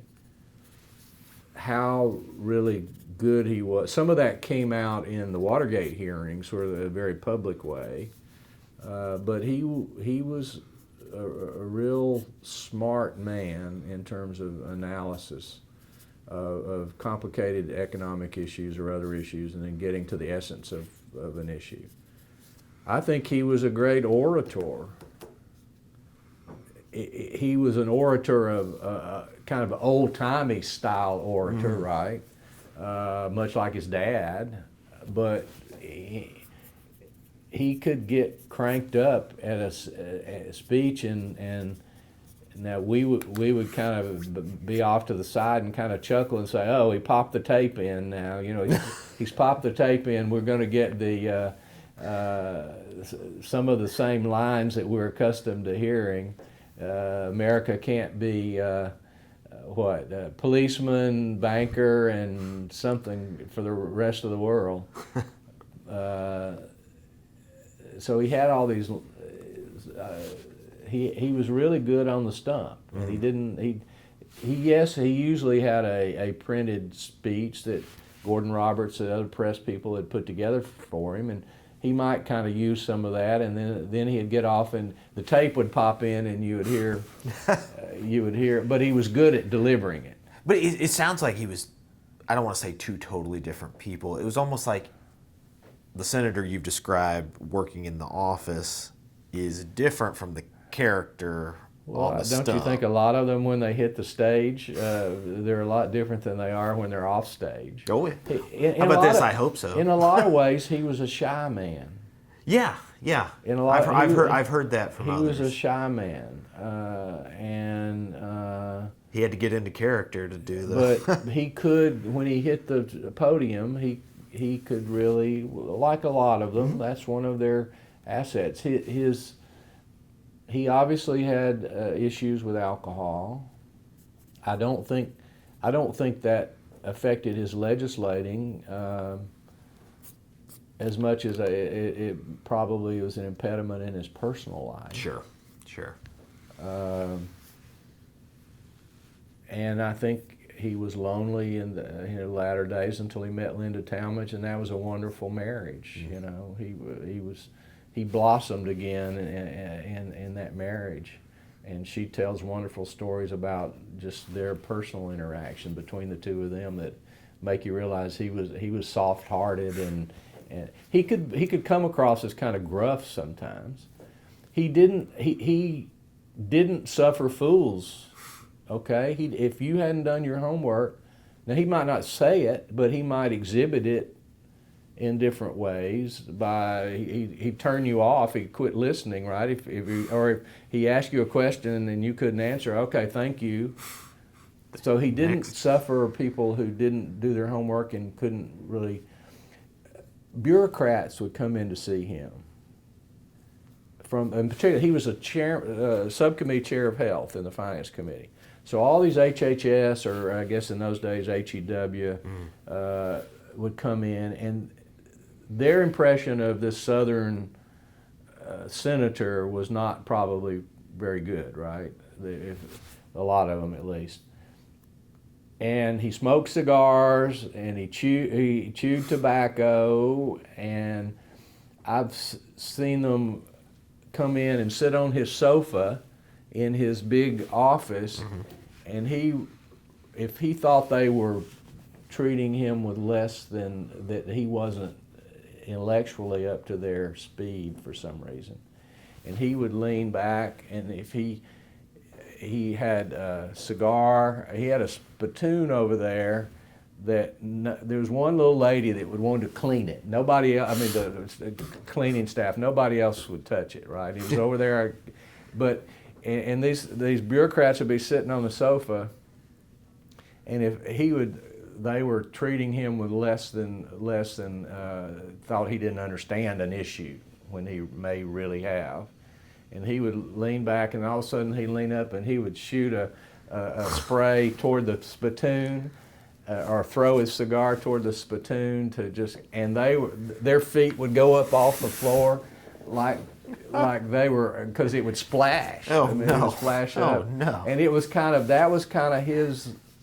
one of his little ways of saying, I don't think you're treating me with respect that you think I don't understand. Now, on the other hand, his subcommittee staff, Jay Constantine and others that were his staffers, they loved him, and they said, he is so smart. And he would empower them to do things as the subcommittee chair that they thought needed to be done, and he respected them because he knew they were smart and they'd done their homework. So, you mentioned his dad. Did he ever talk about his father or his recollections? Occasionally, not just, you could ask him questions about his father, but he didn't. He wasn't just constantly saying "Daddy this" or "Daddy that." He called him "Daddy," but he talked about his mother. Well, he talked to his mother. I mean, his Miss Mitt lived to be 100, mm-hmm. And so when I was there with him, she was still alive, and he would call her on the phone, and if you're in the office and you could hear her saying on the other end of the line, "Are you getting enough to eat?" or something like that, and he would say, "Yes, ma'am, yes, ma'am," or "Yes, ma'am, yes, mother, yes, mama." She's saying things to him, and "Well, no, I'll be coming to Georgia this weekend. I'll do that." So he was still somebody's son, right? Even though he was a 60-something-year-old senior senator. And so he would call her all the time, and then I'll tell you one story about that sometime, or I'll tell you a story he told about her. I don't want to tell it on camera, but I'll tell you one at some point. But no, he talked to her. I don't remember him talking a lot about his daddy just volunteering it. I've enjoyed reading some of these interviews, and that one with the LA Times guy was really one where Jack Nelson. Nelson talks about. That's a lengthy interview that really was enlightening to me because he really talked a lot more about his daddy's campaign, mm-hmm. and how he was involved in his daddy's campaign. In 46. Yeah, and I had never really read or heard him talk about that. He was the moderating force, and if anybody, I mean, obviously this is moderation in the context of Georgia politics in 1946. I mean, I took him to, and I traveled with him some. I remember there were some funny incidents. I mean, one day I was driving, Senator Talmadge was in the passenger seat, and a guy named Paul Slappy, who we put in the living with him for a while. When it's like a body man kind of and right before we went to Long Beach, Paul was living with him to try to keep him from drinking too much at night during the week. And we were driving somewhere, and Senator rolled down his window, and he had chewing tobacco, and he was going to spit out the window, and he spit out the passenger window, and it blew right back in, blew back on Paul in the back seat. And Paul's like, "Oh, Senator, oh, gross, Senator." He said, "Oh, I'm sorry, Paul." That's gross.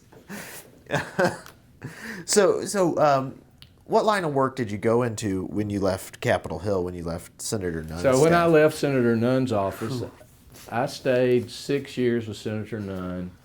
I was with Senator Nunn at the time that he was, I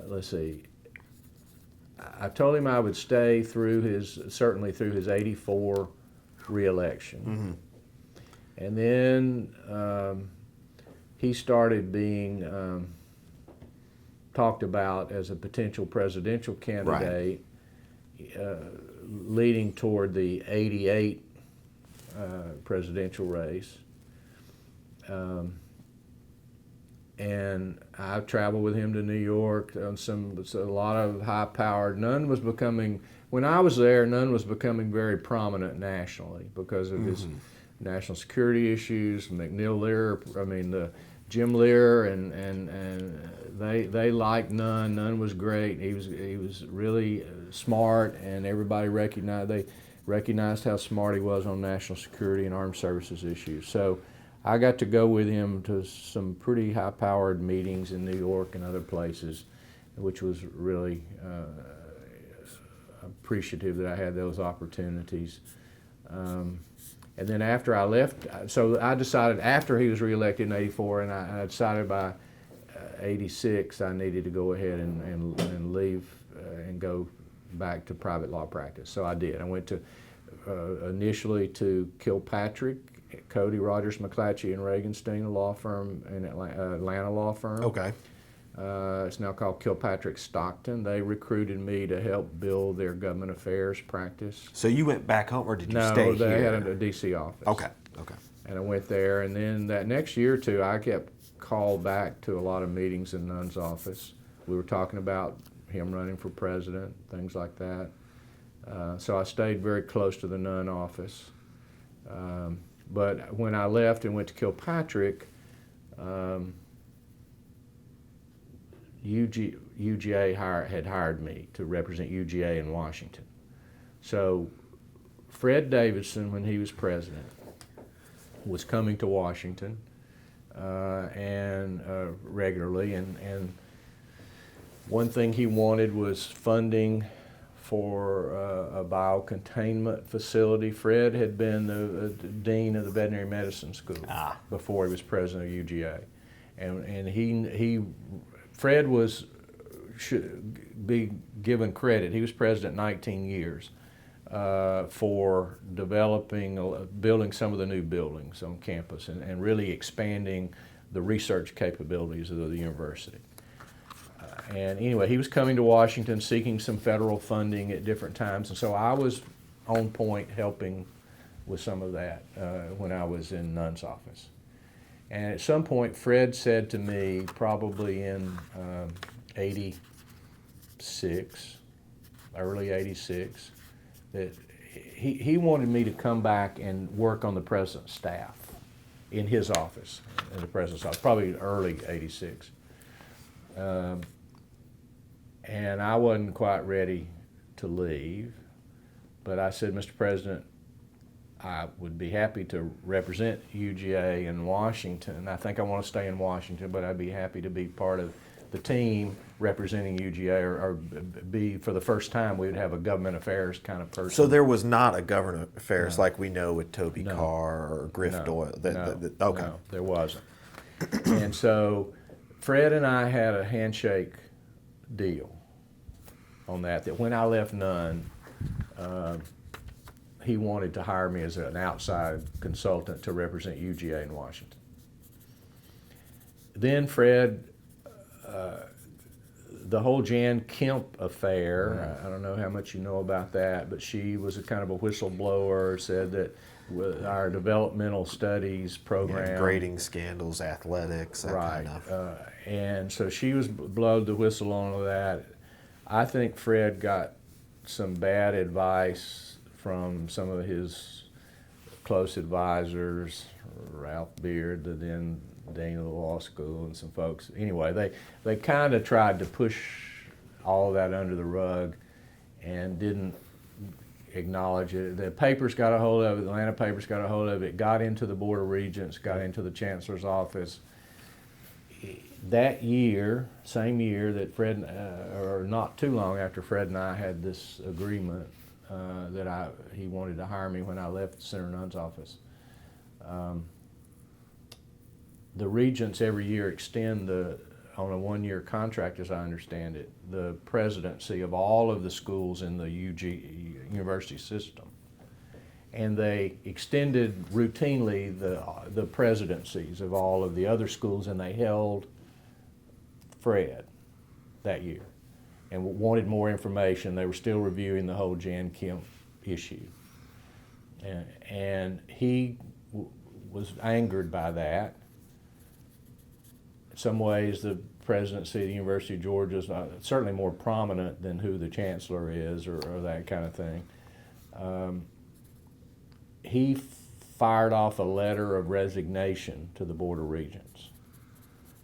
And he was miffed that they didn't extend his contract. And much to his dismay and surprise, they accepted his resignation that spring. Mm-hmm.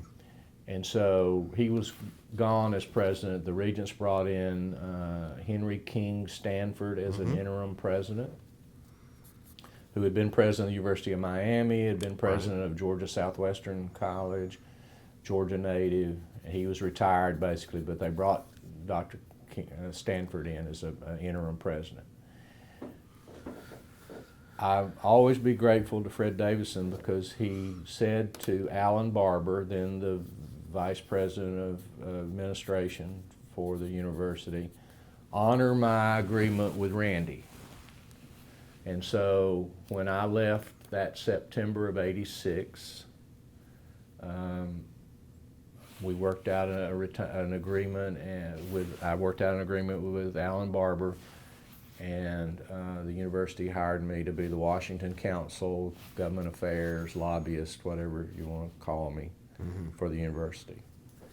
And I worked with Dr. Stanford's office for that year. His chief of staff was a guy named Peter Shedd, who was there and had been a faculty member in the business school, and Peter came over to be the chief of staff for Dr. Stanford.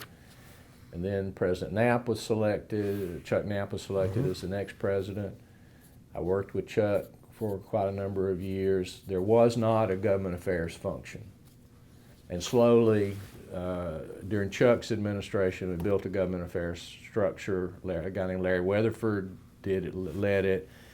And then when Mike Adams came in, Mike rearranged and created some senior VPs, and Steve Wrigley had left as Governor Miller's chief of staff, and Steve came in to the university, and also it was the longtime VP of administration after Alan Barber. He has the room. It's Hank Huckabee. Yeah. Hank Huckabee. Who became so anyway, chancellor. Hank had been at OMB or at state of Georgia. Steve Wrigley had been chief of staff, and they both came to the university. Steve was given the portfolio of the Institute of Government, and then eventually he was given the government affairs, communications. He became the vice president of all of that. So then I started reporting to Steve Wrigley in my role up here. Steve eventually then built out the framework of the government relations kind of component of the university. And he created a local, a state, and a federal lobbyist underneath Steve, and that was Griff Doyle, did federal. So then I worked with Griff for a number of years, and then we decided to hire a full-time federal government affairs person. Andrew Dill was the first one, and I continued as a Washington counsel, and then Andrew left and we hired Carly McCauley. She's the current full-time person, and I continued to consult be on the team with her and Toby. Toby came in after Griff retired. Right. Well, Toby was doing state relations, and Griff was doing after he had worked on Senator. After Steve went to the chancellor's office, then Griff was promoted to be the vice president of government affairs. Right. Toby was doing state. Andrew was doing federal, and then when Griff retired, Toby was promoted to be the vice president. So you're still part of the government relations structure. That contract, the university during COVID has ended all their outside contracts. I see. So I'm not longer on retainer for the university, but I still consult with them a good bit. Carly and I talk a lot. Sure. So tell me, you've stayed active in Georgia 4-H, Georgia State Society here in Washington. Tell me briefly about what are those things that you do outside of your professional life. Well, I'm very university-wise. I was on the board of visitors of the honors program for a while. David Williams. Well, actually Jerry asked me to do that when he was still in the honors program. Which is now named after President Moorhead, right. the Honors College. So Jerry came to UGA and was a professor in business school teaching business law. I had taught as they had something called, well, I taught business law as a third-year law student. I was a teaching assistant. The guy that was the head of business law that came in from Illinois, a guy named Bob Corley, he would do one lecture a week, and then he had TAs that did lectures 2 more or 3 times a week. And he hired 10 of us, law students, third-year law students, to be the TAs. Nice gig if you can get it. And so we were teaching each quarter. I guess we were in the quarter system then. Peter Shedd, who I mentioned, was one of those guys. Peter then went away and did a clerkship with Tony Alamo, Judge Alamo, in the Southern District of Georgia. And then Peter came back to the business school faculty and worked with Bob Corley. Later they hired Jerry and Peter and Bob Corley, and they're all on the textbook and the named business law book. I don't know whose name's on it now, and so Jerry and Peter were very close. So I knew Jerry since he was a student, a law student, and he was 3 years behind me. And there was a picture when Jerry was on the moot court team, international moot court team, and Griff was the coach of that team actually. They came to Washington when I was a young Talmadge staffer, and I took them to the Senate dining room, and we sat in a big round table. There's a big table in the Senate dining room, seats like 8, and the center of the dining room. And I took them, we sat there, and we had a photographer that day. And there's a great photo of all of us sitting there, and most of us look real geeky, big wide ties, bad hair, vest. As was the times. But I remember when Jerry was announced as president, I remembered I had that photo in a photo file, and I pulled it out. I didn't even remember that Griff was in the photo, but he was the coach. And I look goofy, and some of the others look goofy, but Jerry sitting there looks great. He's so thin, good-looking, young law student. And I sent it down to Athens, and Jerry liked the photo so much, they wanted to use it somehow. So one of the first big feature magazine articles on Jerry as our new president, they put that photo in amongst the photos in the article. And I started hearing from people all over the state of Georgia, we saw that picture with you and President Moorhead. And I said, well, yeah, I'm the one that sent it down there to them. So, but I'm very fortunate that I've been a friend and known Jerry since he was in law school. Yeah. So I remember I was president of Young Alumni. They had something in those days called a Young Alumni Council, and I got to take a group of the board members of the Young Alumni to Sapelo Island. There was this house there, the Reynolds old home on Sapelo, and at that time the University of Georgia managed that house and property, and I was given the opportunity as president of the Young Alumni Council to host a weekend there with some young alumni from the board. And I remember Jerry was at that event at the time, so we've been good friends for a long time. And I think he's done a great job as president. And I hope he'll stay a lot longer. I can't believe he's been president almost 9 years. So that is surprising, because I came in 2008 as a graduate student, and President Adams came in was when here. Mike was there. Yeah, President Adams' signatures on my master's diploma, and President Moorhead's signatures on my doctoral diploma. So I've got both of them in the collection. Fred Davidson was president 19 years. Chuck was president 10 years. Mike was president 16 years, and Jerry's 9. I hope Jerry will go at least a dozen years. Hope he stays longer than Chuck's 10 years. I don't know that he wants to stay 16 years. That'd be a lot longer, but I hope he stays as long as he wants to, because I think he's doing a great job. Now, my colleague Robert Lay and I had the pleasure to join you at a class you teach for SPIA, the School for Public International Affairs. I was honors program advisory board. I'm on the board of SPIA.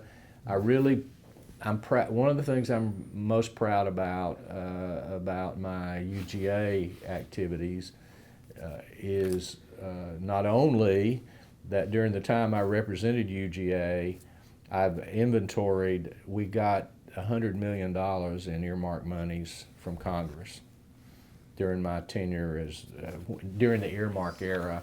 Now the earmark era has come back, but I counted up, we had over $100 million in funds, directed funding from Congress. That's one of the things that Fred Davidson originally wanted, was someone to help get directed funds and appropriations for UGA buildings. And so the biocontainment facility was the first one that we started getting some money for. That went over a period of years. Actually, Proctor Jones was then the clerk for the Energy Appropriations Subcommittee. And I took Fred Davidson to see Proctor, and Proctor was like, I'll put some money in the energy approach. Well, President Davidson wanted it to come from the Ag Department through the Agriculture Bill. Right. And there was a facilities program in those days where you got a $50,000 study grant first, and then you got $500,000 the next year and like planning money, and then you started getting the construction money.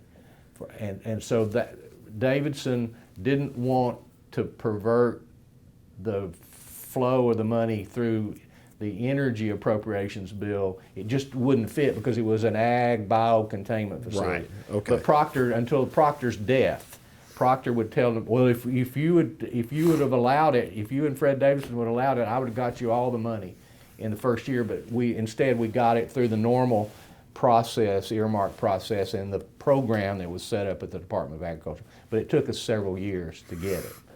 So Proctor would always tease me and say, I could have got it all for you 5 years ago if you would have let me. But we didn't want to ask for it that way. Okay. So another thing I was proud of was, this when I was working for Nunn, Dean Flatt, Bill Flatt, was the dean of the ag school. This was during the Reagan years. This was when I hadn't been with Nunn very long. Okay. There was a facility down along the coast of Georgia called the Bamboo Research Station. That one's new on me. Yeah. It's now called Southeast Coastal Botanical Garden or something. It was a federal facility that had done research on bamboo, I guess during World War II and things. Anyway, it was no longer of use to the federal government. And they had leased it to the Board of Regents, state of Georgia, and UGA had a horticulture research facility there. And Dean Flatt came up and met with me. We actually called over the Secretary of Agriculture that was in the Reagan years, was John Block. And we met in Senator Nunn's office. I guess Senator was probably in the meeting with Block. And Block said, well, if I had the authority, I would just give the state of Georgia or the Board of Regents and the UGA this property. Because the problem was it had buildings on it and things. The federal government would not put any money into it because they didn't have any use for it. Right. The state of Georgia and the Board of Regents were using it, but they couldn't invest any money in it because they didn't own it. Right. So it was a catch-22 kind of a situation. So Block said, I would give it to you, call it surplus property, which the federal government had often deeded over to local governments, counties, cities, sure, property that the federal government no longer needed. But when Reagan came in, he had said among his kind of pro-business, private sector initiatives was, before we surplus something out to a local government, state, county, city, we're going to see if we can sell it in the private sector first. So there were new regulations that prohibited John Block, the Secretary of Agriculture, right, from just giving it to the state of Georgia. So Block said, I'd do it if I could, but I can't. So I got to thinking about it, and I told Senator Nunn, I said, okay, I'm going to write a little amendment that we're going to put on an appropriations bill. There was a supplemental appropriations bill, I think, going through. that says, notwithstanding any other provision of law, the Secretary of Agriculture shall have the authority to transfer this property, the Bamboo Research Station, Chatham County, whatever, to the Board of Regents, University of Georgia. It probably said Board of Regents. And I took the amendment to the floor, and they were on the appropriations. We cleared it with the appropriations staff, and Mark Hatfield was the chair, and Stennis, I guess at that time, was the ranking Democrat. The Republicans were in the majority. And I went to the floor that day, the vote, they were debating it, and there had some amendments, little dog and cat amendments like this one that were different things that were individual senators had an interest in getting attached to this bill. And Senator Nunn didn't show up, and he didn't show up, and I just said, he's not here, and they're going to wrap this up and have final passage on this bill, and where is he? And he didn't, and I'm sitting on the sofa on the floor of the Senate waiting for him to come so he can offer the amendment. It's all been cleared. He didn't come. So finally I went over to Frank Sullivan, who was Stennis's guy, and I said, please ask Senator Stennis to offer Senator Nunn's amendment for him. And so that's what happened. Stennis got up and said, on behalf of Senator Nunn, I offer the following amendment, blah, blah, and passed, and the bill passed. And I went back to Senator Nunn's office, and finally he came in, and I said, where have you been? He said, well, I got tied up in an intelligence briefing over on some military issue. It was a briefing, and it went a long time. And I said, well, I passed your amendment today. And he said, what's that, where you're giving land away to the University of Georgia? And I said, yes, sir, and we did it. So he knew, he was approving, he knew we were going to do it, so he was fine with that. But that was kind of fun. And that was a UGA thing. So I've stayed plugged into, you were asking about UGA, and I got off on some other things. I'm proud of the work I've done with SPIA because, and we created SPIA, but I'm proud of the Washington semester program. You saw the students, and you saw a little bit of Delta Hall. I kept saying, if we have programs in Oxford and Cortona and Costa Rica and Kyoto, Japan, we ought to have a Washington program. And this was when Mike was president. And so, and Jerry was very supportive of it. Jerry was in the honors program, then in the provost office. But Mike was a little cautious about it, so we had to find a facility. And finally, Don DeMaria, who now runs the Washington semester program, is out of the provost office. He identified that building, which turned out to be a great location, and the foundation, they bought the building, they renovated it, and now we have a Washington semester program we had already started the semester program before the building was found. Sure. Back up a little bit. I remember that. The semester program, the students used to be in another building on Capitol Hill called the Congressional. It was a kind of an old building, but they rented out rooms, and they had one classroom, and so UGA was putting our students in the old Congressional. But I kept saying we ought to have this program, and so Tom Louth, the first dean of SPIA, and I were actually on a trip with Steve Wrigley and some others to Italy, to Cortona, kind of an alumni trip to Cortona. And Tom Louth and I joke about it now that we were talking about starting the Washington semester program on a flight from Atlanta to Rome, I guess, to this UGA alumni trip we had to Italy. And I'm very proud that we got that program going. When Jerry first started the Honors in Washington program, which actually precedes the Washington semester program, I helped find internships for the students in the Honors in Washington. That's a summertime program. Right. And so I'm proud of that. And I've stayed involved in the 4-H Foundation. I was on the 4-H Foundation board as an active board member 36 something years. Now, is that the National Foundation or Georgia? Georgia 4-H Okay. Foundation. I was chairman of that for a term, and I'm still involved there on an emeritus basis. So. Well, Randy, I think, as we talked before, we'll talk again more in depth about your time with Senator Nunn. But I just wanted to say, on the behalf of the Russell Library, thank you for being such a gracious host and being such a help to the oral history program and the Russell Library. I know we all appreciate it, and thank you for taking some time and telling your stories. Sure, I'm glad to be here with you. I'm proud of what you're doing to record the history. I remember telling Tom Landrum and some others 5 or 6 years ago, whenever it was, get up here and interview Danny Inouye. Get the people, because he's the last senator who served with Richard Russell. He was at that time the only senator still in the Senate that served with Senator Russell. And get him on an oral history, and then he suddenly died and we didn't get it done. So it's too bad, because Russell was such a big figure in those days.